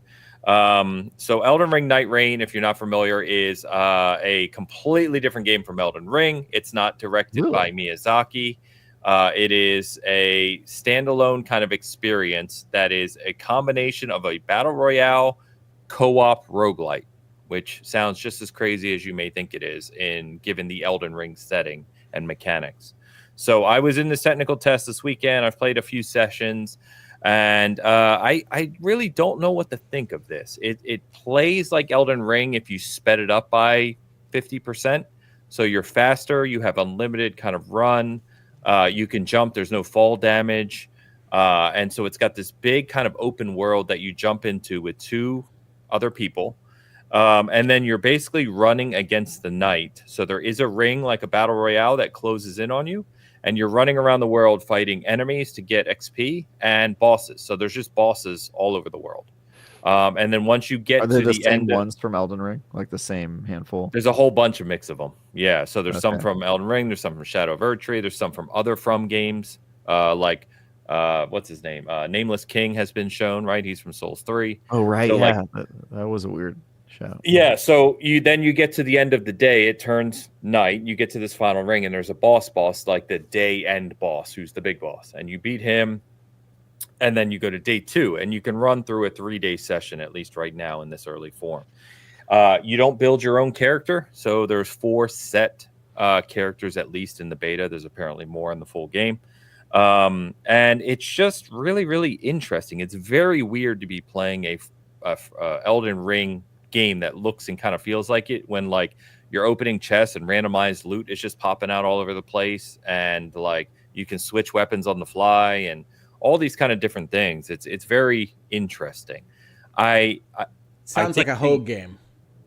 This has Hogue written all over it. It has this big world. It obviously shares a lot of assets with Elden Ring, but it's set up a little differently, and it's got this huge world that doesn't change, but all of the enemies and like bosses it says are going to be randomized, and you can just explore and suddenly go into a cavern, right, and find different enemies and another boss in the cavern, and then come out on another side of the world and just kind of go all over at free will there. But it is, I don't know. My biggest question about the game is longevity. I don't know how they're going to keep you engaged long term, what the kind of progression is going to look like long term. It's too early to tell from this technical test because it's not meant to be a preview. It's meant to be a technical test of the server infrastructure. So we'll have to see on this one. If you're not aware, it is a $40 game as well. It is not a full price game, which comes out at the end of May. So they've still got some time to kind of, continue to tune things. But it's weird. I can appreciate it being $40, but it sounds like it should be a freaking mode on Elden Ring. I don't know. It changes quite a bit. So it's like all new characters. It's the world set up completely different. There's obviously completely different rule set. There's different, new loot and kind of randomized things. So I don't know. Like I said, it's too early. It's too small of a slice of the game to kind of see. But I don't know how this one's going to land. I think from what I read, Miyazaki went to another director or senior person From and basically said, "Hey, we want to have you try to direct a game." And they had this idea floating around of a co-op kind of boss rush roguelike thing in the Elden Ring world, and that's how this kind of originated. So we'll see. I like it. I liked playing it, but I don't know how much it'll grab me like long term. So were the servers okay? Like, was it a successful technical test? Well, they had to, not at first. So it wasn't working at first. And then they had to turn off the co-op system because the password, the join up system was failing. So I tried to play with Elu, who's, in our chat, and we couldn't play together. So I just ended up playing with a couple random people. But the game itself, once you were in it, was fine. I didn't have any hiccups, no latency. Everything else was fine. So, yeah. I will be honest. I am more excited after seeing the previews for this people do the technical test, because it sounds like, Elden Ring, the Dark Souls series, Souls-likes in general, they're in this weird place right now where they were a niche genre that now has become super mainstream. And the people that play these games now, I feel like the games weren't made for them. They're the types of people who want to hop on and play like 15 minutes and get online with their friends and do like a battle royale game. And the idea of like having to get to a certain area and put down your sign with your code on it so that your friend could join you, and like all the shit that Elden Ring and Souls games make you go through to like organize a game match doesn't really match the mainstream demographic of players. And so this strikes me as like we've got 20 minutes. Like, where are we dropping, boys? Let's just go and kill some bosses and get that kind of Elden Ring fix without having to do all of the stuff around like an RPG that's kind of mostly single player. And so I think this has a good chance of being a hit. And I think that, you could say, how is it going to work with longevity? How is it going to grab me? I would have the same qualms for myself. But I do think I said the same thing about like battle royales in general. Like I played, Player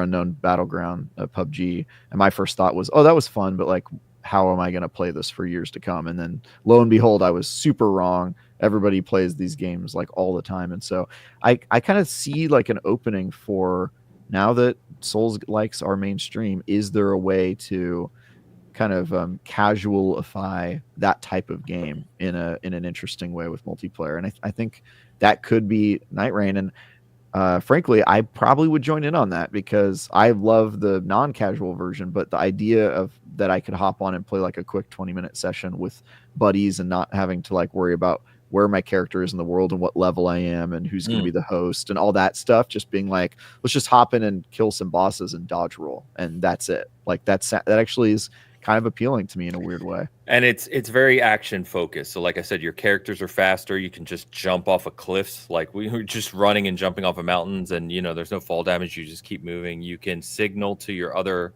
friends like, hey, we're going to go over there. You find weapons. So loot's randomized again. So like I found Marika's hammer, which was a legendary, like in a chest.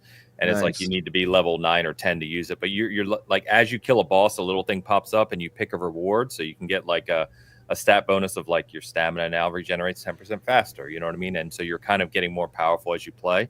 And then there's, little spots where you can upgrade your weaponry in the game, like mid game as well. So there's also things that carry over called relics between days. So when you go back, it has progression.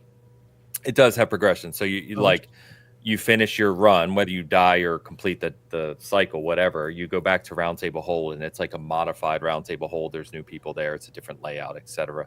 And then you can just jump back in. So that's what I need to see more of, like those relics and the other things. Like how does that continue over time? So I don't know. It was definitely fun. It's going to be interesting. I can't tell where it's going to land. But it was neat. Proc says, someone asked me a question.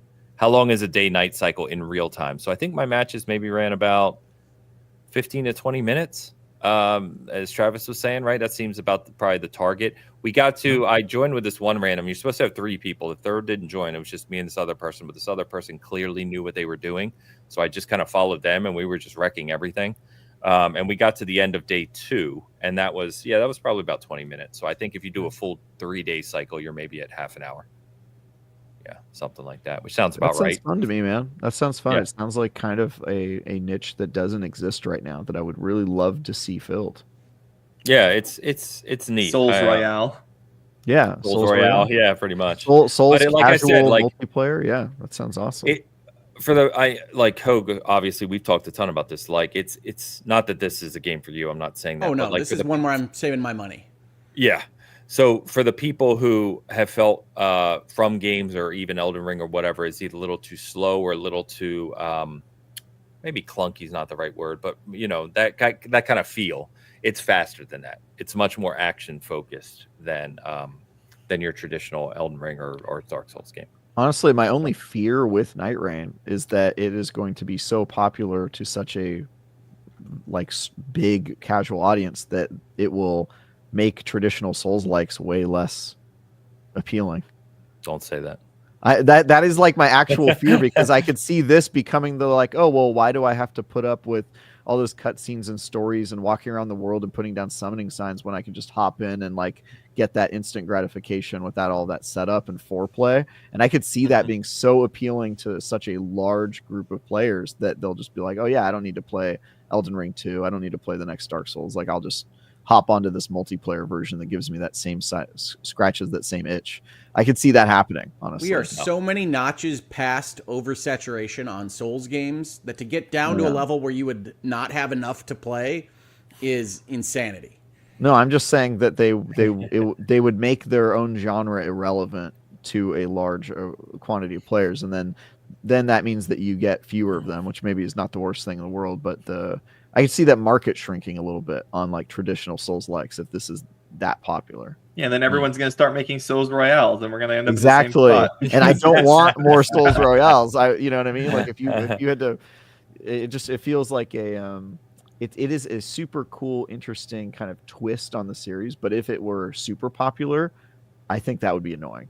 that would be like kind of annoying, So that's how I feel about it. Elu said this sounds like Electronic Arts style thinking. Well, I mean, I think every business is thinking, hey, if we can get on the popular train, we should get on the popular train rather than the not popular train. But I think we have so many Souls entries, at least some of which we may wind up one day talking about when we talk about the state of play, that I think we don't have to worry about Souls games going away for the foreseeable future. Certainly not. Yeah. I would also say that Miyazaki doesn't miss. Trust in the Lord. KCD2 or Elden Ring? Stop it. KCD2. It's Elden Ring, but that's not fair. That's not nice. I mean, you're the one who said it was generational KCD2, so you know. No. Hogue said it's generational. I did. It is. I don't know. Yeah. It might be KCD2 for me because Elden Ring is amazing, but it's like, I don't know. That's a tough one. That's a really tough one for me. Elden Ring is goated.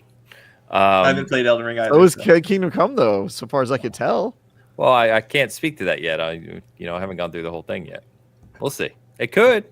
It's too early. Painful Discourse said, "Oh, you went to go this one, Travis," but kind of goes back to Discord offers. What were these again? PLNs. Polish marks. Let's just go with that. 10 of those, and writes, beat Elden Ring Nightreign with all classes. Surprised I liked it. I think that's Elden Ring Nightreign. That is a crazy way to annotate it, but I'm going to go. Zlotys, by the way. Polish Zlotys. Cool. Yes, build an Elden Ring Nightreign test with all classes. Surprised I liked it. Yeah. That's not the official acronym, right? Like this person made that up because that's a crazy way to acronym. Elden Ring Nightreign network test. Okay, all right. Yeah, I was like, I'm very confused by so much of what I'm reading right now. Okay. By the way, I hate acronyms. I hate acronyms. Like in my life, I talk about this a lot. Acronyms are the bane of my Travis, you can always just read the acronym. You don't have to try to define it when you read the messages. I could, but I'm trying to understand it as me, the human. And I think that collectively humans have wasted more time explaining acronyms that we invented than we have saved by using acronyms. I think if we just used literally no acronyms, the world would be a better place. And I will fight you on this. Hey, man. Laser. We use laser a lot. What does laser stand for? I don't know what that means. Light amplification by stimulated emissions of radiation. Yeah, let's just say it. You had to say it anyway to explain it to us. How much time I didn't want to explain it to you. I'm saying we use. But you had to because acronyms are the worst thing that's ever happened. I didn't have to. You know what a laser is, Travis. I think Hogue's point was some acronyms just become the word, right? So that is totally fine. That is totally fine. Yeah. Really. Yeah. My life. By the way, to your point, IGN is not an acronym. It does not stand for anything. So it did. It stands for ignorant. Am I right? Isn't it? Does not stand for that. It used to. It used to. So it's almost like the acronym became the word. Then that's fine if the word is the thing. But if I'm spending 10 minutes explaining or trying to understand. All right, we don't have enough time for your random asides, Travis. I have to Google what acronyms mean and then go through a Reddit thread and figure it out. This is a lot of work you're asking. Just say the words you wanted to say. Self-contained underwater breathing apparatus. Oh my God. Anyway, but yes, I do feel you, Travis, in the sense of the life I live with my career is nothing but acronyms all day long. Exactly. Yeah. If you work at a tech startup, sometimes you just want to hit those KPIs. People make up acronyms every day. And guess what? Eventually, you're going to have multiple acronyms that mean different things, but are the same letters. And that happens a lot. Gears of War, God of War. Yeah, and in the tech world, there's like 4 of them that are like really important, and they have the exact same letters, and you just have to know based on context which one it means. It is the bane of my existence. By the way, we've gone into a philosophical thing in SG chat over here. We got Googleman saying, and Travis said IGN stands for nothing, and then Vintage Willow is saying if you stand for nothing, you fall for everything. So we're going right along here. I'm very confused about what any of these mean or the point, but I like it. It sounds provocative. Go for it, friends. All right, let's get over to the state of play because I know this was Joseph's favorite show in years. He said, So I figured we'd have him on. So we finally get this PlayStation state of play. We're going to talk about, as we always do with these shows, we're not going to talk about every game at length. I've pulled out some that we can talk about, but before we do that, I'm going to pull up the super chat. Alex super chatted a good 45 minutes ago about the state of play. I saved it till now, and I think that can kind of segue us into our overall thoughts on this show. So let's hit this one first. Alejandro Segovia gives me $4.99 and writes, state of play, was a solid collection of third-party announcements, underlined the PS5 as a de facto console despite its dire first-party situation. So I think he was preempting because he knows Don and I's thoughts on this, or Joe's and I's thoughts on this in our Discord chat, and I think he knows Hogs from the comments, so he was kind of setting us up here. So Alex, thank you for the super chat. So being the guest, Joe, I will start with you.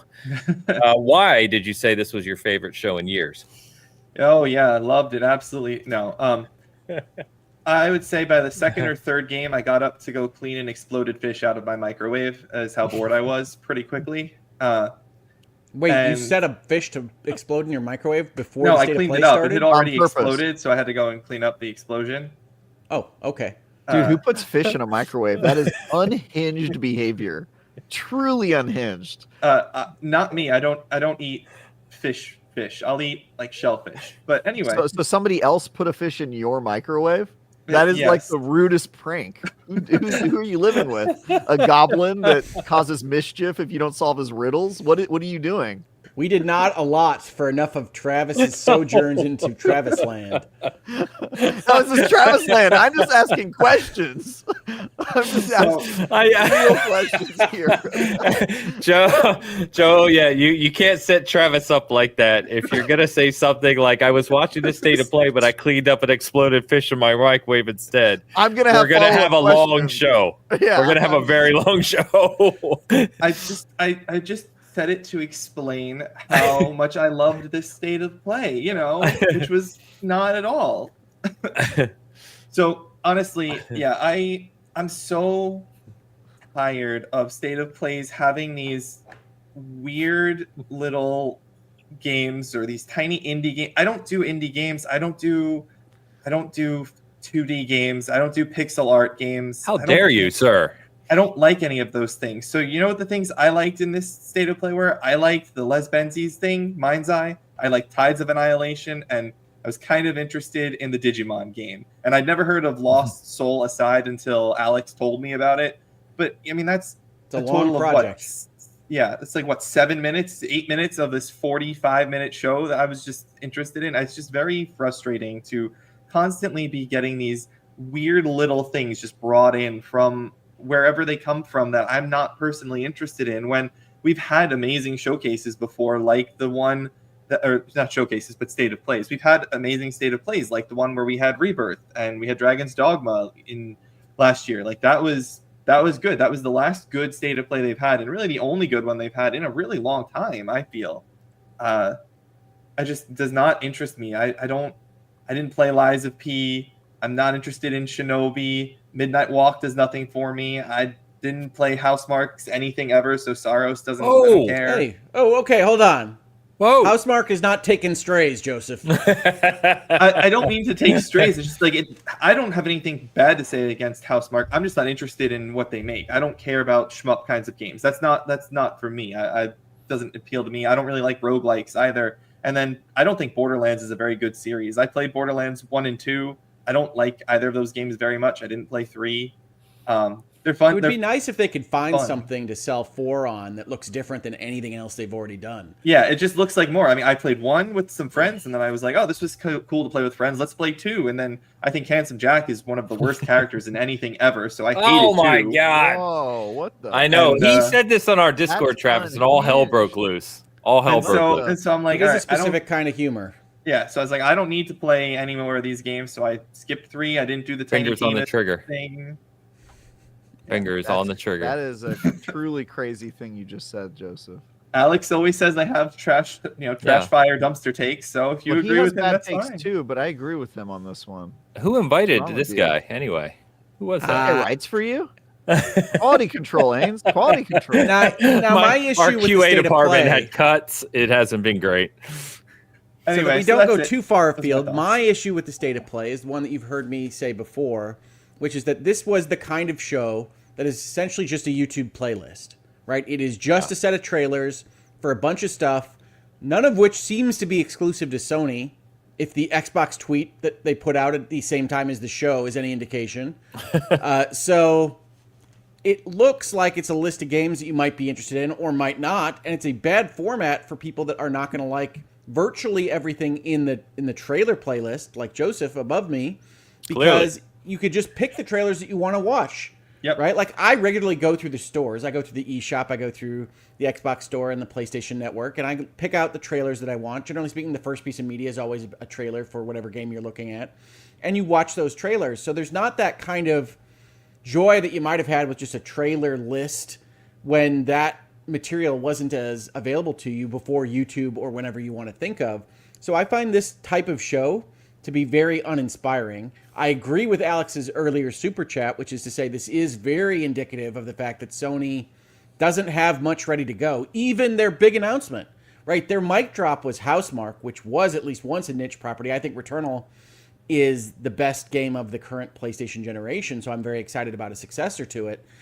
But that's their mic drop, and it's a rendered video for a game that doesn't come out this year, announced in February. This is not an October state of play. This is telling you that don't even think about getting excited for this thing for a long, long time yet, when we're in the midst of a February where I can't even keep up with all the games that are releasing. So it's a state of play where there are things to pick out that I think are interesting things to look forward to. I think Hell Is Us continues to look great, even though I don't like the Deus Ex voice actor. He has a very specific voice, so I don't like him in other things. It's always bothered me, even when he appears in live action. I think he's a live action actor in certain things. So I don't like that particular actor. That's really neither here nor there for how the game might ultimately be. But he was announced as the main character for Hell Is Us. I still like the look of that game.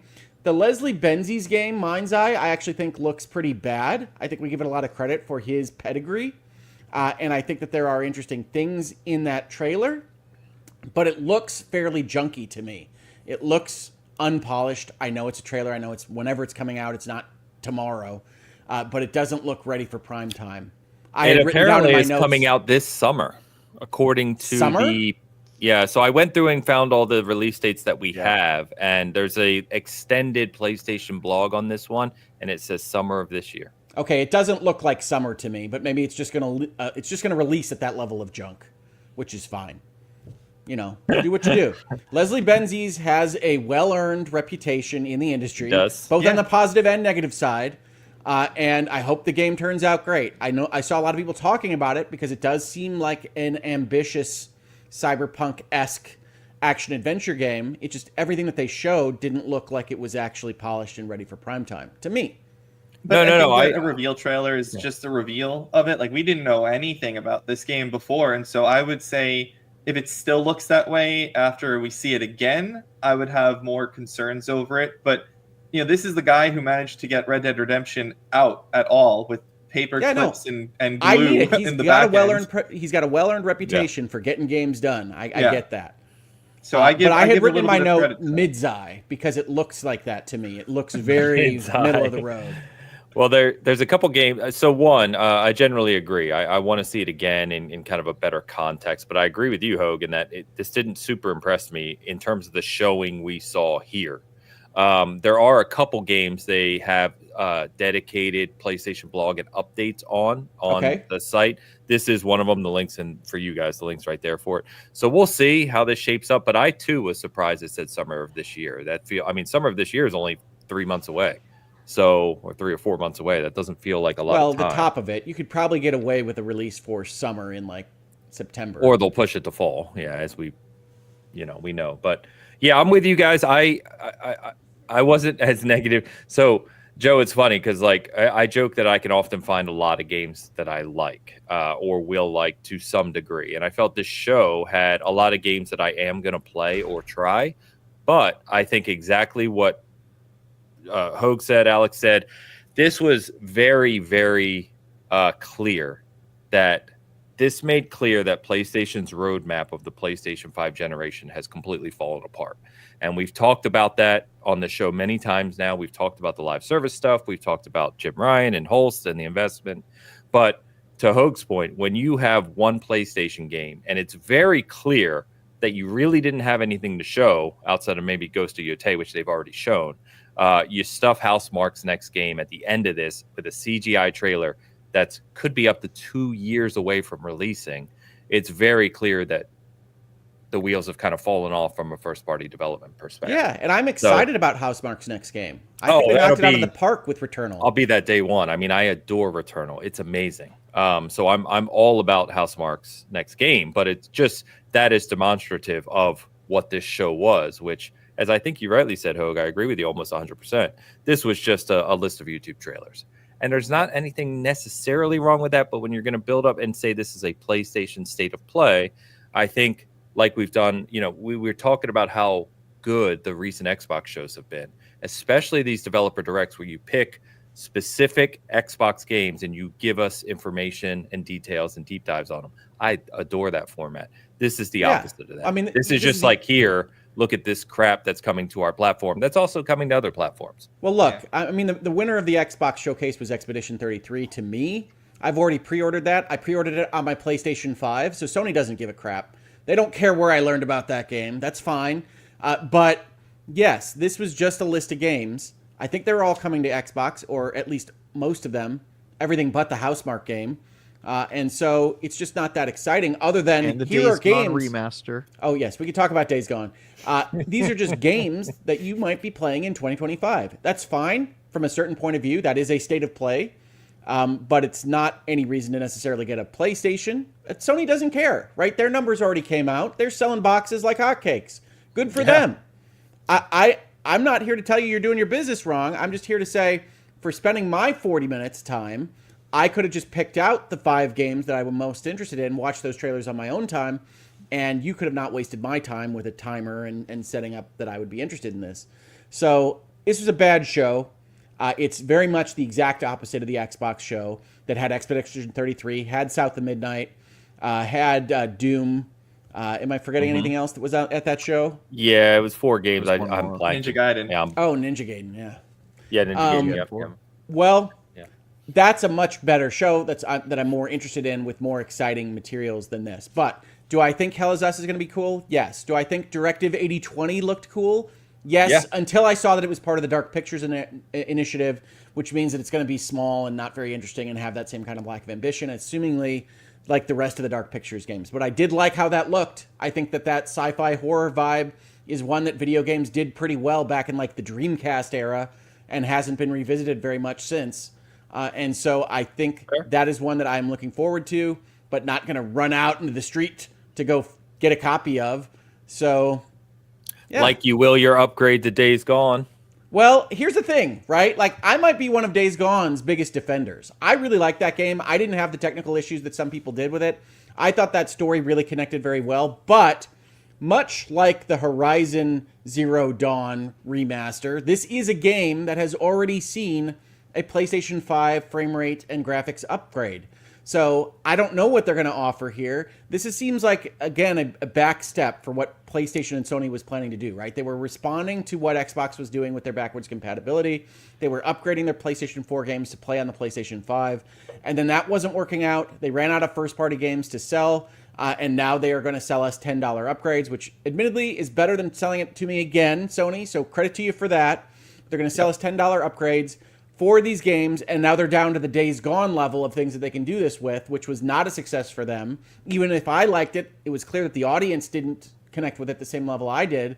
So we're at a level of games that they are remastering that is beyond even making fun of Last of Us Part 1 or what have you. So Sony is in dire straits with video games. I don't think they care because they're selling boxes every single day and they're setting records, but the result is you get a third-party list of trailers, very little of which is separately exciting.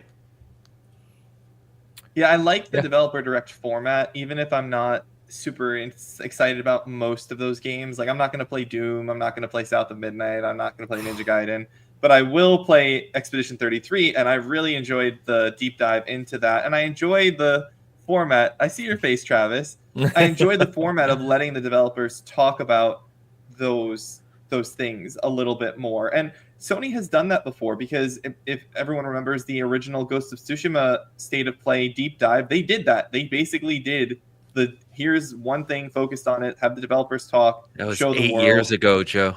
Yeah, no, but the 40-minute deep dive is they have done it before. Part You're of right. their State of Play arsenal. Yes, You're right. It's just been a very long time. They just need to do it more. I thought we might get that for Yote. I think that one's still coming. I think so. there will be a deep dive for Yote. I hope so. I mean, they're giving one to Borderlands 4 for some reason, apparently, according to the state of play. Well, regardless of whether you like Borderlands is a huge IP.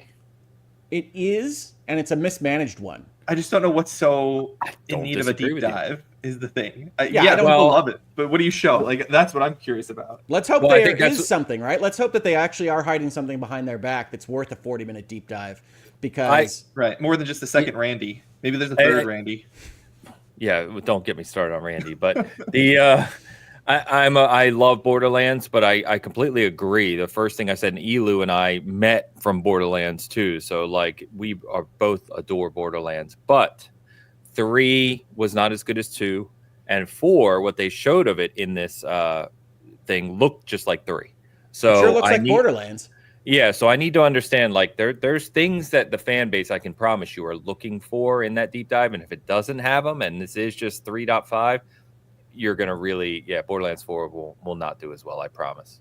I think it might. So here's my opinion. I watched the State of Play late, as you guys know, because I missed it, and you guys advised me not to watch it, but I couldn't help myself. We told you not to rush out to watch it. We didn't say don't watch it. You were like, don't watch it. It's not worth your time. And I was like, you guys are so mean. Anyway, I watched it. My thinking is that this wasn't a terrible show for what I think PlayStation's target audience was, which was none of us. I think this is for casual gamers who own a PlayStation and want to know what they're going to be able to play on it, and they don't watch the more hardcore shows, and they wouldn't care about a developer direct that goes deep into 30 minutes per game and shows what the developers were thinking and shows shots of the office, because that audience is much bigger than the audience of enthusiasts like us who do care about that stuff. And I think if you're just a PlayStation gamer, one of the tens of millions of people, hundreds of millions of people, I don't know how many people have a PlayStation at this point. A lot of people. 75 million, I think they hit for PS5 recently. Yeah, if you're one of the tens of millions of people that own a PlayStation, and you are completely tuned out of all of the different hardcore shows and announcements and trailers and stuff that pop up, or you don't watch the Game Awards, this is your chance to figure out what you're going to be able to play or get excited about on your PlayStation in the near future. And I think that they probably did a good job of explaining that to that audience. It's just that for people covering the show or people who are like hardcore and already know about these announcements, we are woefully unimpressed because it's all stuff we already knew about, or it doesn't really show what's coming in the future. But it does describe the state of play to people who currently have a PlayStation and are looking to, around the bend about what they're going to be able to buy. The only thing I disagree with is... I'm sorry, Joseph. I just wanted to ask, what's to draw in that audience to this one? Like, how would they know? How would they know to expect that kind of show versus a different kind of show? I mean, I have friends that are casual that don't know this happens until I tell them. Yeah, so I would say that that's probably most people, but from a strategic standpoint, if you're PlayStation and you're trying to speak to your own fan base and not to the journalists and the media people and the people who are already hardcore enough and know about this is a direct shot in the arm of, I don't have to worry about, is this game going to be on PC or is it going to be on PlayStation or whatever. It's at the PlayStation show, and so I know that I can just watch that and know what games are coming to PlayStation. And I don't think that, to your point, that there is a casual audience that watches these shows, but I can tell you that there are casual audience members that watch the Nintendo Directs, and I think that's what PlayStation's trying to do. I think PlayStation wants their Nintendo Direct that has a vast casual appeal that they can just show, hey, here's some of the games you'll be able to buy on our platform soon. And I think they're going to turn that into this show. And I don't think... I think that's wrong, right? I think that they are wrong if that's what they think, because I think the only reason you tune into a fan of the Sony brand is that you think there is some value being given to watching the show over the YouTube channel playlist. You can have the PlayStation channel right now and watch all the trailers. Anybody can do that. I do it from time to time when I'm bored. And if you're not going to offer anything extra, you are ultimately going to lose that audience that even bothers to keep track of when they're starting or what you tune into. And so I do think that might be what they think. I'm not disagreeing with you there, Travis, but it would be myopic in the extreme. Nintendo Direct gets some of its viewers because they are announcing new things. They're doing it with some new features that they are sharing with their audience at the showtime, and they aren't otherwise killing their channel with trailers like PlayStation does on YouTube and otherwise. So I think you might be right that that's what their thinking is. But what you'll see is ultimately people not treating State of Play as an event if they just become trailer playlists. And to your point, Nintendo has the exclusive things on their directs sometimes too, more than Sony has lately. They do, but they often are just very high level, casual facing trailer. No, but even the show format has like we're going to highlight that this is the new date. We're going to highlight that this is what is important about this. They have narrators to their shows. They talk about their games more, yeah. And I'm not saying that they're going to be successful in this. I think Nintendo has a very specific business model, specific audience, and I don't know if you're going to get these casuals to watch this sort of show. But I did think my first thought when watching the show was, oh, this isn't for me. This is for the people who didn't watch the Game Awards and don't keep a running list of all the games that are coming out and are just trying to get caught up on the stuff that they will be able to play on their box that they own. Like, that's the way I viewed it. And if you watch that show through that lens, you're like, okay, yeah, I get it. That makes sense. Whatever happened to the State of Play lady voice? They used to have a voiceover and they had the Blade style thing. That was really cool. Didn't they do that the very first one? They've done that on a few of them. Nintendo did it better and they stopped. What was that? Nintendo did it better and they stopped. Sony doesn't like to be upstaged. Yeah, I guess that's true. I like the State of Play lady voice. That was cool. It was like it added a little bit of flair to the show. That was not just the trailer list. The way that because the criticism of the showcases that we had at E3 or or the Summer Game Fest and all that is that it is just trailer after trailer after trailer, and the voices and the developers add a little bit of flair to it. And as much as it's nice to see Shawnee, I don't know how to say her name, Benson pop up at the end of it before they show the Returnal follow-up game. Like that's pretty much it. Like we don't get a lot of that. And maybe they're aiming for what Travis is talking about. Maybe they just are a little aimless. Yeah. Well, I mean, like as an example of this particular issue, and Ains, you might be able to tell me because you've read the blog posts on this, what the heck is Lies of P Overture? Like, the trailer itself doesn't tell me what it is. Yeah, so I was curious, too, because, we've talked on this show around NeoWiz, the developer, going back and what they're building next, because they've already teased it. So it's kind of interesting to see DLC for this. So apparently this is just a small expansion to that game. It's coming out this summer, and it goes back. It's a kind of a prequel within the game. So it goes back in time before the city in the game, Krat, collapses. So I don't know what the story is going to be, but it's just more Liza P. I guess to hold people over to, Liza P became, if you're not aware, Hogue, Liza P has become I would say anecdotally, the biggest non-Souls game. There is a hardcore community that adores Liza P. The collector's edition goes for big money nowadays. Like really?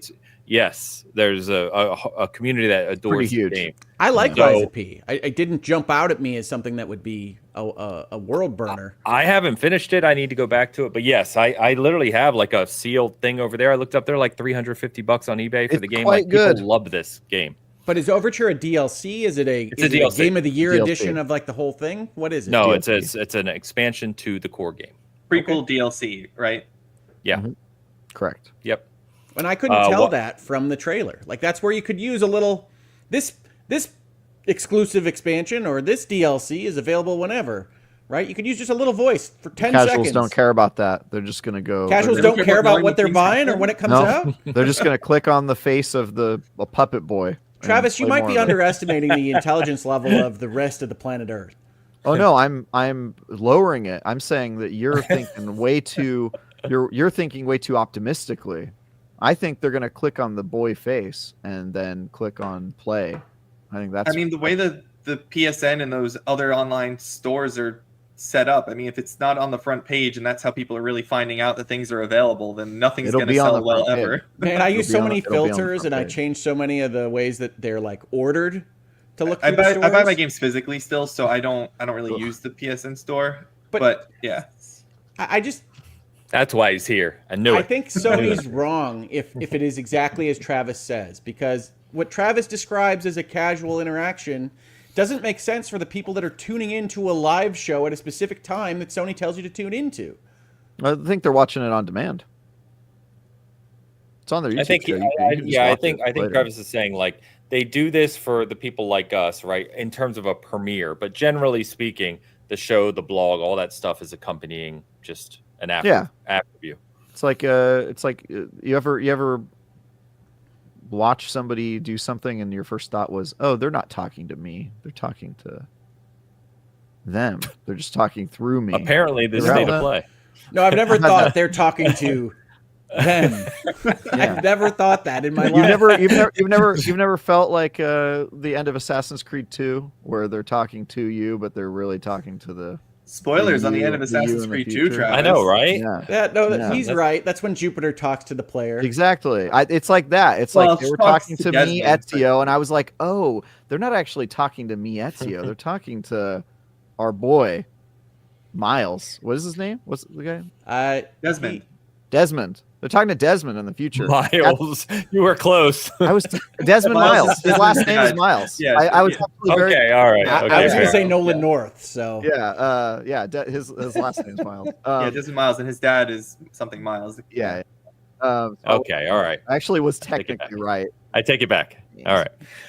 Speaking of people behind you, I was going to say this entire time as I've been looking at Joseph's camera, I keep thinking he's in the hallway from PT and that door is going to creep open or, something's going to happen. That is a truly unhinged backdrop to do a show on. It is like literally the opposite of what they tell you a set should be, which is like terrible depth of field, dark lighting in the background, lots of room for you to like kind of get lost. It's just where and you're right in the middle of it. You look like you're about to get I know, that's what I mean. Like I can't see behind your head, and I'm worried there's something coming down the hallway towards you at any moment. Everything about this setup, to go. There is no other space in this apartment for this desk to go. When I'm in my condo, it'll if you have me on again, or if you ever see the X button when I'm in the condo, it'll be a totally different angle. The vent, the loose wire hanging out of the wall in the background, like all of this is just where's the fish?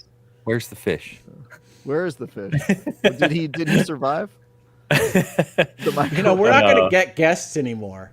I know. He's part of SG. He knows we're messing around. Why are we doing the show if I can't roast random people who take their time and valuable time to come on our show? Huh? I had nothing else to do today. There we go. In all seriousness, so we've kind of ranted about the show format and stuff, but there are, just for the people watching, right? If you're catching up on this late or you haven't watched it, go to PlayStation Blog first. They have their own summary of this show with all the trailers. And to these guys' point, you can pick out the games you want to learn more about. There are games here that I'm definitely very interested in. Yeah. And there are a few of the games, Mind's Eye, Tides of Annihilation, a couple others that have their own blog posts. Soros, I believe, has its own blog post as well to kind of talk about what Housemarque is doing post Returnal. They actually said that they didn't want to create a sequel to Returnal because they think Returnal should stand on its own. So this is, plays, I think, in that space, but it's not actually Returnal. It's a spiritual successor. It's clear that they're going to make a Returnal game, but they didn't want to go with that plot. Yeah, and obviously the main character, whose name is Arjun Devraj, which I just found funny because I literally work with people named Arjun and Devraj, is played by Rahul Kohli, of course, the well-known actor. From iZombie, yes. Everybody's favorite supernatural comedy, iZombie. Zombie. I was thinking of Midnight Mass and some of the bigger shows on Netflix, but he's in some other stuff too, but he's predominantly in iZombie. Fair enough. Check it out, from the maker of Veronica Mars. Enjoy. He's jumping all over. The one game that Eric called out in our chat, which I wanted to mention too, was Darwin's Paradox, which looks hilarious. If you didn't see that trailer, that game looks like Abe's Odyssey. Can we be clear? Like, that is definitely an octopus playing Abe's Odyssey, yes? It looks like it, yeah, but it looks funny. So, it's fair. Come on. Angry Octopus. Angry Octopus, Happy Octopus. What is that from, by the way? It looks very familiar. It does. I don't know what it's actually from. I got it for my girlfriend when I was in Canada in Edmonton. Speaking of Edmonton, earlier in 2023. So I don't know what it's That did not from. We help just me got it at in a all. store. I said that didn't help me at all. No, it's just an octopus. I don't. It was in one of the stores in the famous Edmonton Mall that's got like a swimming pool and a water park in it. And yeah. Oh, okay. Go swimming at the mall. Cool. No, It's enormous. I thought that the Darwin game looked interesting, but it is definitely evocative of Abe's Odyssey. It is, yeah. I agree with you on Directive 8020. I like the Dark Pictures games just because I play those with the wife. You know, they're fun and like a horror movie type of just play through for fun type thing. You know, I'm not looking for anything amazing out of it. But Well, they introduced it with their big names, so I wasn't expecting it to be a Dark Pictures game. I hadn't heard of this one before, so if anybody did know about it already, they said from the makers of Until Dawn and The Quarry, which are their big games. Those are the bigger versions of this. Yeah, and Dark Pictures are shorter. That's fair, yeah, and you know they've tried to evolve those a little bit over the time. What's the last one I just played? Wasn't Quarry? What was their most Frank recent Stone. one? That's right, Castle of Frank Stone, which I don't know. It didn't do a whole lot for me. I felt like that one, but I like Dead by Daylight as a universe. Yeah, okay, that's fair. Hell Is Us could be really good. You know, we'll see. I don't know. It looks like it could be good. We'll see. That comes out September 4th, by the way. Yep, we got a release date. Yep, and we did get a few release dates. So Shinobi's August 29th. This Midnight Walk, which, by the way, is one of those PS5/PSVR 2 titles. That's May 8th. We got a Borderlands 4 release date, which is actually kind of big news. Well, I mean, that sets the outside fence for Grand Theft Auto 6, which ain't coming this year, folks. But it is definitely not coming before Borderlands 4. So if you're excited for that, don't look for it any time before October at the earliest. How has nobody made a bet with Hogue about Grand Theft Auto 6 yet arriving this year? I mean, are you guys that uncertain it's coming? Come on. Yes. Grand Theft Auto 6 is not coming out this year. Yeah, we've talked about it quite a bit, but I don't know. I'm not 100%, but I'm about 98% that it's not coming this year. I think it's coming. I believe it is coming this year. All right. I like that optimism. Juan, welcome to the industry. You stay with that positivity. Yeah. I generally don't believe things are coming when they say they are. I do think that this one will make it. You think the one trailer we saw a year ago was enough to... More than a year ago. Yeah. More than a year, yeah. Totally. I think it's coming. Unless they're lying to their shareholders on these reports saying that it's still coming this year. They're not lying, Joseph. You've listened to Virtual Legality. They're not lying. It's just that the current thinking inside the four walls of the office are that they could still possibly hit this year. So they don't have to change their directive to their investors yet. Don, let's talk after the show. I have an exciting investment opportunity for you. Is it a bridge in New York?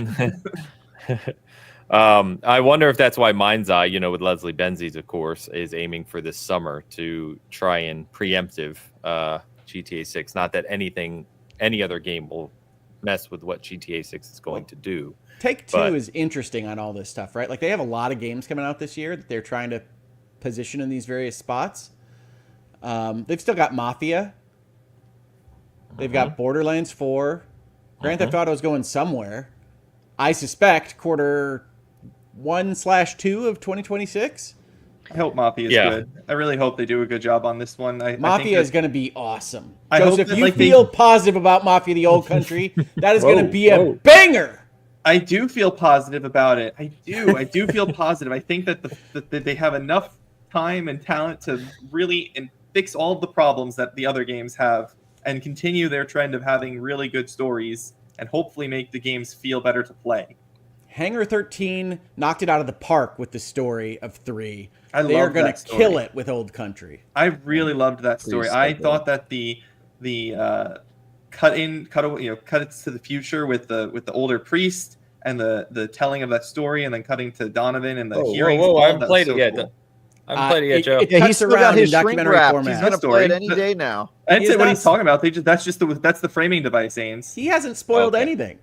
Okay, I didn't know. Yeah, he hasn't opened the box. He still doesn't know the spoiler of what the game is. I'm getting there, dude. It's stored away over there somewhere. You're getting there. You're gonna open that box at the same time. Hogue I've got a nice Italian pastry I'm gonna add to my bakery in honor of Y'all Mafia are talking 3. about killing the Pope in Assassin's Creed 2, and we can't talk about even the opening scenes of Mafia 3. So long ago. It was you kill the Pope? I haven't played. I'm still on 1, guys. Calm down. Where's that one Assassin's Creed remake 2 that came out when I talks was in about college. for- All right, that is a very long time ago. Yeah, Oh my God. 2009, right? So Yeah, Assassin's Creed 2? I was 18. It was 8, wasn't it? Or 7? no, 7 is 1. Oh, 7's 1. Okay, yeah. I was Yeah. gonna say 2007 was that year that the ridiculous year where like Yeah. all the IPs came out. Yeah, they skipped 8, and then it was 9, 10, 11, 12, 13, 14, 15, and then I think they skipped 16 and 7. And then they came back Ragnarok. 17. Speaking of games coming out, though, we do have Shadows coming out next month. That'll be fun. We So got excited. Split Fiction. Shadows? Before the Fiction? end of the month, we have Pirates and Yakuza together again at last. And Monster Hunter Wilds. I would be remiss Yes, there's if a I didn't small mention game it. from Capcom coming out that's probably I going to be know. popular amongst a few. Yeah, a Niche handful audience. of people. Yeah. But yeah, I regardless of what we thought of the state of play overall, we are buried in games right now. There are good games in kind of all facets for people to enjoy right now. I'm knee deep. I'm more than knee deep. I'm neck deep in Kingdom Come Deliverance 2. I played Avowed for a couple hours to talk about it today, but I'm going right back to Kingdom Come Deliverance 2. And I don't see me kind of coming off of that for a while. So I did get to play another game in preview. I don't think I can talk about it, though, yet. But soon, a multiplayer game that's coming. And then, Monster Hunter Wilds. You talked about Civ 7. We've got Split Fiction. Looks amazing, and I'm sure they're going to hit that one. And then Assassin's Creed Shadows. There was a new Assassin's Creed Shadows trailer this week, by the way, if you missed that. So you can check that out. Yeah, and some odd quotes. I am very excited about that game, but Ubisoft coming out by saying, if you don't like one of the protagonists, you're not going to miss anything by never playing as them is a strange thing to say about your new product. I didn't realize they said that. That is They an did. odd thing to Yeah. say.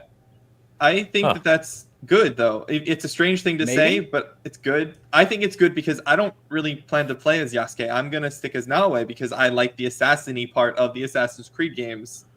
Even as Cassandra or Eivor. I guess I'm not saying it's bad that it exists that way right now. I think it's bad to design it that way to begin with, right? Like, I wouldn't separate out into two characters that are both going to be available to you if you never need to play as both characters. I would put all my resources into one character that plays Assassin's Creed. That's a weird quote because I swear when I was in that demonstration, you can kind of do missions either, right? They give you the option of who you want to do the mission. But I'm pretty sure they said that there are some missions in the game that you do with one or the other. Well, that might have been changed. Maybe. I don't I think don't that's know. that bad though, because it's like it doesn't mean that they can't still be an integral part of the story. You just don't play as them during the missions. Yeah, think they that's showed fine. that. There's like story and Yeah. narrative where they're both involved, cinematics with both of them, even if you're not playing as them. I'm going to be playing Shadows like it's For Honor, all right? I'm going to be walking around with my big boy samurai, and I'm just going to go, just smash everything. that's how real samurai do things, all right? I said one of the coolest things in the demonstration was he went to this big city, whatever the town was they showed us, right? And as he walks in versus Naoe, like Naoe walks around like normal in Assassin's Creed. When he walks in, people get out of his way. They like back up and just like bow to him, like they're like, yeah, we're not messing with you because he's like a towering figure. It's pretty cool. They would never. I'm bow pumped to about him. that one. Yeah, it's gonna be fun. I love Assassin's Creed. I played all of them. I get platinums in Assassin's Creeds now, so they're one of my platinum-y series, kind of like Yakuza games. So Platinum-y series. yeah, there are certain series that I like to go for platinums in. So I have about half the Yakuza platinums. I have all the platinums for Assassin's Creed from Syndicate Oh my onward. God. I like my platinums. Wait, for certain Syndicate games. what? Syndicate onwards. It's such a funny game to start platinum them at. It's like I right didn't. when it I started went down. platinuming it in Origins, and then I went back and cleaned up Syndicate because it was literally just like drive around and destroy things and like assassinate people in a certain way. It was Dude, like a 20-minute 100% of an excursion. Assassin's Creed game explains everything I need to know about your personality. Really, is that like you just have rotted your brain doing that, man. Grabbing all those flags and collectibles. I mean, what can I say? I like platinum trophies sometimes. They can be fun. I have remakes platinum. I like I said, the Yakuza games platinums those. I know those games very, very well. Yakuza. Know how to play Mahjong I remember because you of talking them. about those. I have all the achievements in Like a Dragon. That was a good game. One thing I forgot to mention good. about going back to the games and state of play real quick. One thing we didn't mention was Onimusha returning. So we already knew it was returning, but we saw an actual kind of trailer for it here. It's got an interesting tone. It's like they're going for this classic horror Onimusha while combining with this kind of pranksy jokester tone at the same time. I thought that was an interesting trailer. I'm excited for Onimusha, but I don't know what to think of it after It's that a weird trailer. IP to bring back, certainly with a complete format change. Yeah. So we'll have to see. But I loved Onimusha back in the day, but we're talking about a very long time ago at this point. So, I think anybody can look at that state of play and pick out something that they might otherwise like. There was 100 games. There were a bunch of different genres and types. I just don't think it's a worthwhile expenditure of your 40 minutes because there's going to be a waste of your time. Yeah, that's fair. Like I said, check out the PlayStation blog breakdown because there you can kind of see a little snippet along with all the trailers, so you can find stuff that interests you. It's worth checking out. So the one game I see described the most on my timeline in social media land right now is the girl fighting King Arthur game. Tides of Annihilation. I was just going to ask if we could talk about Tides of Annihilation a little bit. Thank you for bringing the title there because I knew it wasn't called Girl Fights King Arthur. No, it's one of the. Go ahead. I'm sorry. It reminds me so much of like the original videos for Stellar Blade. Like it's got that super flashy cartoon female-led A little less fighting booty monsters focused, in though, a future Hope. land. A little less booty focused. Well, we don't know. We don't I mean, know in how the much trailer, booty's literally gonna in be the Tides of trailer. Annihilation. In the trailer of the reveal of Stellar Blade, I'm pretty sure it opens on a shot of her butt. So Tides of Annihilation They know is their one audience. of the big. It's one of the bigger ones they showed in the sense of it has its own blog post and kind of description. So this is it's playing in a few things. It's Eclipse Glow Studio, by the way. I hadn't heard of them previously.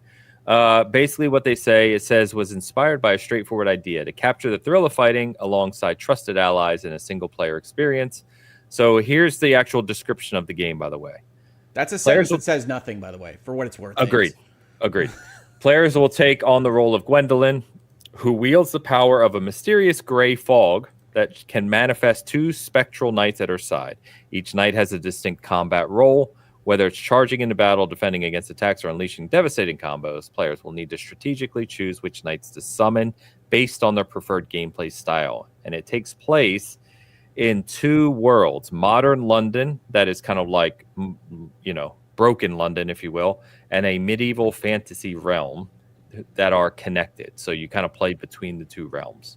So it looks like a mashup of various games, like action, fantasy, kind of all mixed together. It looks interesting, if nothing else. I saw a lot of people talking about it. I don't have enough to go on yet. It seemed like a flashy Asian action game. Yep. They did release an 11-minute extended gameplay trailer, Hogue. Okay. They did. And it's got the, it's got the boss battle with the Souls music and the big, it health looked like that bar kind of thing.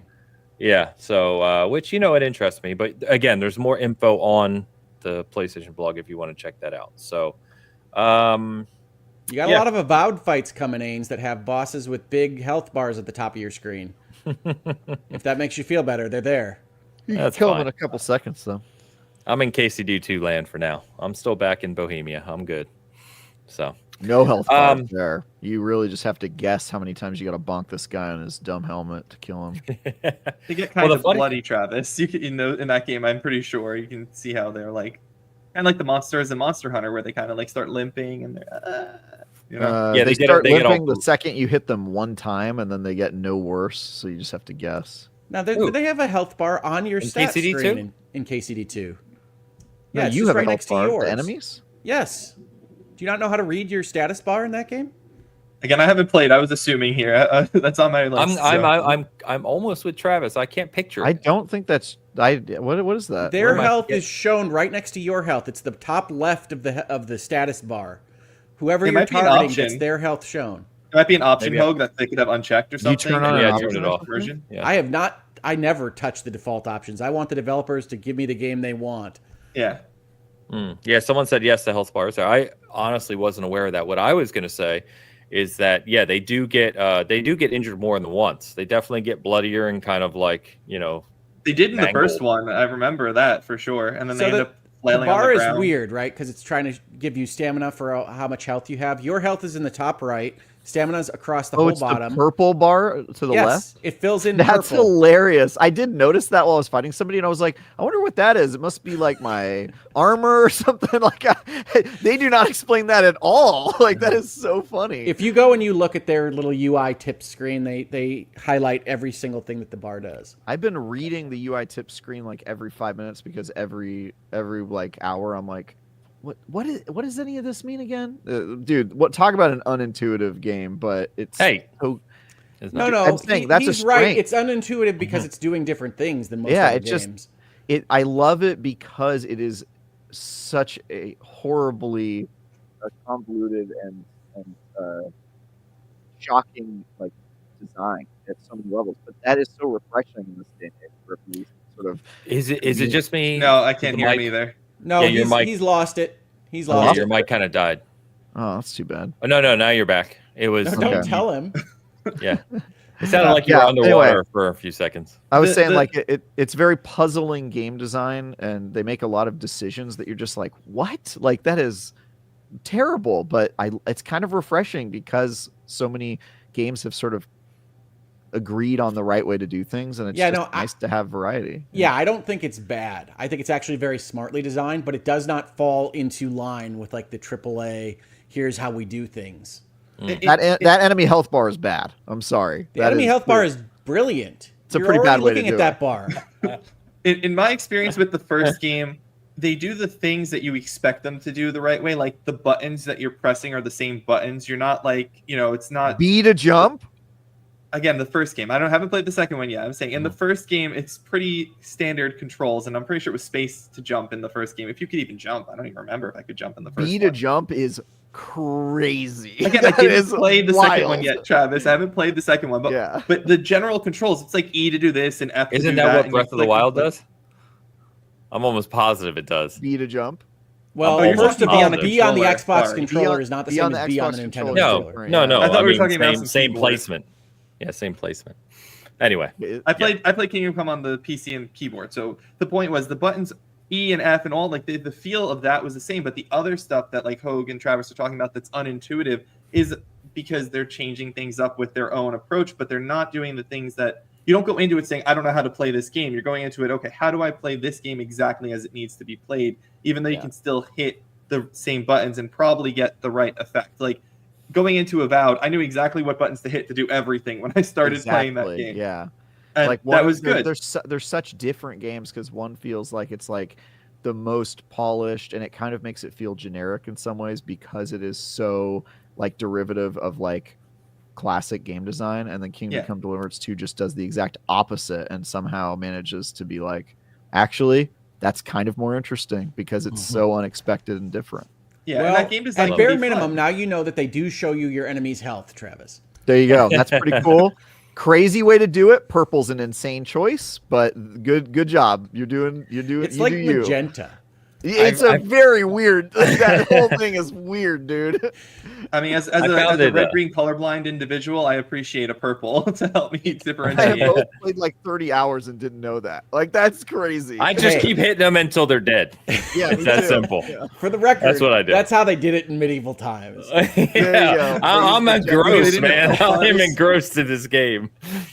God. It was funny when I first turned on Avowed because you get through that prologue area and you get to the city, and there's like an item sitting on a shelf next to these people, and I'm like, I want to take that. And when did these people leave? Yep. And I'm like, oh, I could just pick it up. I'm like, oh yeah, I'm totally still like in KCD mindset. Like, I'll That come was back such later. a relief to me, though, Ains, because I was like, this does not feel like the kind of game that should have a criminal justice system with stealing and all. Like, I didn't want that in this game. When No, I realized agree. that I could agree. just It's just a big loot- mindset shift. Oh, Yeah. for sure. And I'll have to have that mindset shift when I go into KCD 2. But just knowing, because I think there is a stealing and a theft system in Pillars, if memory serves. I think you can like steal I think that's right. things, and they get mad at you, because you can stealth and you like take the things. I don't think they mark as stolen in the way like in Elder Scrolls mark something as stolen. But if someone sees you take a thing that you're not supposed to take, because you can use your other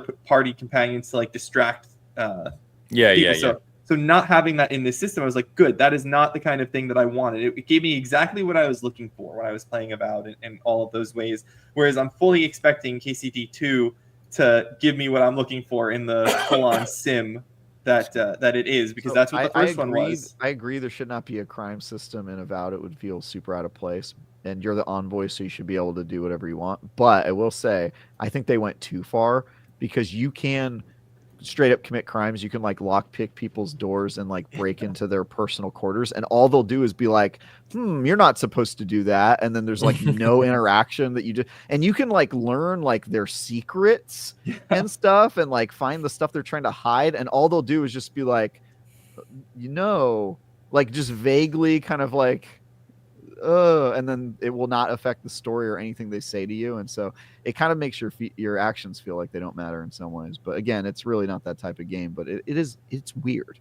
I did have one bug where basically there was a problem between these two people, and I was able to work it out. And I go over to the one person and say, hey, this can be your solution. And she was like, oh, thank you so much. Here, I give you a reward, but all I have is the armor that was in that chest, and you already took it. I was like, I didn't. What are you talking about? I didn't take anything. And I went over to the chest, and it was still completely locked, and it didn't even have a lock picking option. It was just you only could, because a few things only can be opened with keys. And it was like, open with so and so's key. And I was like, okay, hit the button. Like, I don't have a key. I didn't unlock it. What happened? There are little bits of Avowed that have stuff like that, and I can't tell whether they're bugs. There's conversation pathways that don't seem to match what your actual option was, that might have matched one of the other options, and I think it's just them trying to be writing less dialogue, but it does feel a little bit like a bug from time to time. There are definitely some conversation bugs. I had one with Kai in the camp where I had a choice to tell someone the truth or lie about what happened to her friend, and I told her the truth. And then I'm talking to Kai, and he says, I got to ask, why did you lie to her about that thing? And I was like, what are you talking about? Why did I didn't lie to anybody. I said exactly what happened. And I don't know what this was. So there are, again, technical issues in this game do exist. And that really was a big factor in why I dropped the score when I did. And most of these things, thankfully we had the developers in there to like report the bugs and things and have them try and fix them or give us workarounds for things. And so I reported that, and they acknowledged most of the things that happened that were bugs, the devs either already knew about and had to fix, or they were working on, or they said, thank you for telling us, we'll report it and go from there. And so that was, there are bugs in the conversation trees for sure, Hogue. Yeah. I saw a lot of that in the Discord as well. Yeah. I think my last comment on KCD2 is I was reflecting on Blue Sky about this with someone the other day, but it's kind of funny that you can, if you think about like a day, like a session that I play, maybe a half an hour session with that game, it's like, it was daytime and I wanted to steal something. So I sat down on a stool, I read a book, and then I broke into someone's house and stole their armor. And man, that game's fun. And it's just like, wait, what? And it's like, it's just what that game allows you to do in terms of living in that space is really special. So. Yeah, like I said earlier, it's a systemic sandbox with best of class writing. Like that's a combo that shouldn't even be allowed. That's too much good stuff. Yeah, I love it. Props to localization teams too, because that is not a natively English game. That's true. Yeah. Well, boys, I think we'll go ahead and start wrapping it up. It has been a nice long show. Good discussion on all around, really. So let me shout out a couple things on SG with Joseph here. So his review and the video review up on the channel, up on the site. You can check those out. Fantastic work. It was Joseph's first kind of big AAA review, both that we got the video out for as well. Of course, shout out to Elliot, who one of our video editors who did a great job, Elliot. Really great video for sure. It was a great video. And then sorry about the 350 gigabytes of video footage you had to work with. Seriously, you guys don't do annotations? No, I'm sure I did. He gave notes. I specifically titled each clip. I just literally he ran out of space on his hard drive to download everything because the files he did 4K. So Joseph uploaded a ton of 4K footage. Yeah, so like our share drive was just. Oh my god! You guys need to get Lucid Link. Yeah. Well, we're not all IGN, Travis. I was gonna say you guys need to do this. Sorry, we're not funded the way effing IGN is. Jesus Christ. But no, we definitely had. I very meticulously named every video clip. He knew exactly what he needed. Yeah. We also have our preview of South of Midnight up. Like I said, please check that out. And then getting ready for Monster Hunter Wilds. Elu has done multiple articles on that, including a weapon guide. So if you're like me, who's not very experienced in Monster Hunter Wilds, and you want to kind of know how the weapons affect your classes and what you want to do, he wrote a very extensive guide on that. You can check out as well. Joseph, thanks for coming on, man. Thanks for the Avowed review. Thanks for hanging out with us. What do you want to shout out? Yeah, well, thank you first for having me on here. It's really been an honor to make a Bitcast appearance, and I'm happy to reappear anytime you guys want me or I have something relevant to talk about. Really, this was great. It was a lot of fun hanging out with you guys. Just shout out the X Button podcast, of course. That is what I co-host with Mr. Alejandro Segovia, also a seasoned gaming writer. We do that every Thursday we record, and it goes live sometime in the realm of after 10 a.m. Eastern time, as Alex likes to say, God willing. And on the Escape Gaming channel on YouTube, we talk pretty much just like the Bitcast does. It's just the two of us most of the time. We occasionally have a guest. So sometimes the show runs a little bit long, sometimes it's a little short, just depends. But check that out. We really enjoy hanging out and chatting there. So if you liked hearing my dumpster takes, or if you love my takes, whatever, come by and check us out there. And obviously check my writing out on Season Gaming's website. Check out the Avowed review and the website and on YouTube there. I also recently did a piece on Dragon Age because, of course, I did, related to EA and Dragon Age and the essential death of my favorite video game franchise, and why, despite what people who are fans of the industry will say about blaming publishers, that it's really not entirely EA's fault that Dragon Age died the way that it did. You have to put some of that blame on BioWare as well. So, yeah, I'll keep writing things for SG, and I'm happy to write whatever Ains will allow me to write and let me put on the website there. And that's it. That's it for me. Thank you, my friend. Please stop destroying fish in the microwave. We'd all appreciate it. Again, not my fish. Did not make it. Just cleaned up the mess. Travis, what you got, man? Yeah, you can also read my review of Avowed on IGN.com or YouTube. You can watch the video. I have a bunch of stuff going live in the next week. I am previewing an unannounced game, exclusively revealing that on Thursday morning, I believe. And then Thursday later that afternoon, I'll have news on a Koei Tecmo game that I'm previewing as well. And then I will be gone for the next 2 weeks because I will be in Tokyo for my honeymoon. So have fun without me, and I will be back in March at some point. Yeah, man, I'm super excited. I'll come back. I can't tell you how many people I've known who had either lived in Japan or visited Japan and been like, yeah, I could live there. Like, I'm good. What's the I've first been thing to you're going to eat, Japan Travis? 3 times. I would not live there. But yeah, I know, but you're weird. You're one of those I have to live in San Francisco and America guys. So it's fair. It's not. I mean, He needs bagels. if you've never been to Japan with a person of color, you will understand why it's a little hard to live there. It's not the most welcoming country. Anyway, what was the question? So what's the first thing you're going to eat when you're there? Obviously, Japanese food is probably fantastic. Ramen, probably pretty good. Yeah. All right. All right. Have fun with that, Travis. We will miss you. I bet. Yeah, I mean, a little bit. We will. It's all right. Your shows will be shorter. This is true. You won't have lore dump. We're gonna have to do lore dump without you. I don't know if it'll be the same though. Yeah. Well, I don't. You know what you can do? It. You can write your stuff to us, and I'll read off your Japanese lore dump. Just while a series we're of postcards from Travis. Yeah. Japanese that would lore be dump. fun. I could text you something. Maybe you could share like a photo of something I'm doing in Japan as like postcards from Travis. I like it, Hogue. Yeah. Although we can use the postcards to make the AI picture for Tide. Yeah. And we could get D with you in your square, in the thing. Yeah. Yeah. And still, by the way, asks all the time. She's like, "When am I going to be on the show?" She's welcome anytime.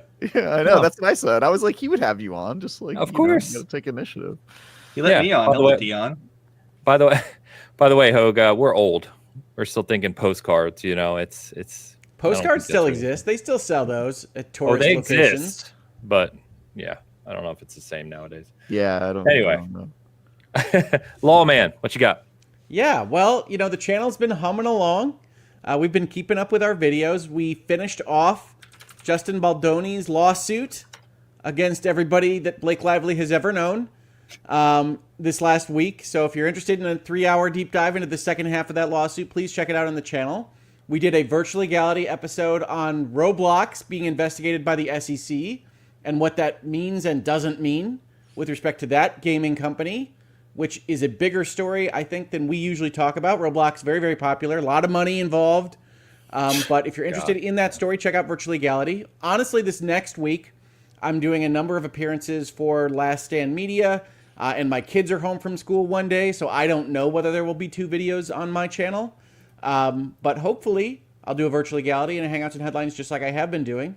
And if you're interested in any of that, check it out on Hoglaw on YouTube. You had good output lately, Hogue. It's been really good. It's nice seeing you regularly get stuff up. Well, I do these streams like 3 hours long like today, and I go take a nap afterwards. But we'll see how I can do this next week. I love it when Hogue puts out naps. And that's the way to end the show right there. No, so you didn't need to clarify with the naps. That's just, we know that's not what he was referring to and not even true. So we didn't do too bad today, just under 3 hours, right? These guys always get us. I mean, I am the originator of the hashtag Make Bitcast a 3-hour podcast thing. Yeah. You literally self-fulfilled the prophecy here today. So Dude. There you go. Been great having you, Joe. Guys, Travis, obviously we'll talk more before you go, but obviously have a fantastic time. For everyone else who's hanging out with us. Yeah, safe trip, safe travels. Airplanes are crazy. Oh, also I'll be on XCP tomorrow. I should probably shout that out. Oh yeah, they're XCP's doing a Avowed roundtable, right? Or spoiler cast. So yep. So good stuff. As always, enjoy the games. It's a great time for gaming right now. Chat, you're awesome as always. Thank you to our community and our audience as always. And we and Hogue will see you next week along with maybe someone else. I'll think about it. We'll see what happens. Till then. Just be a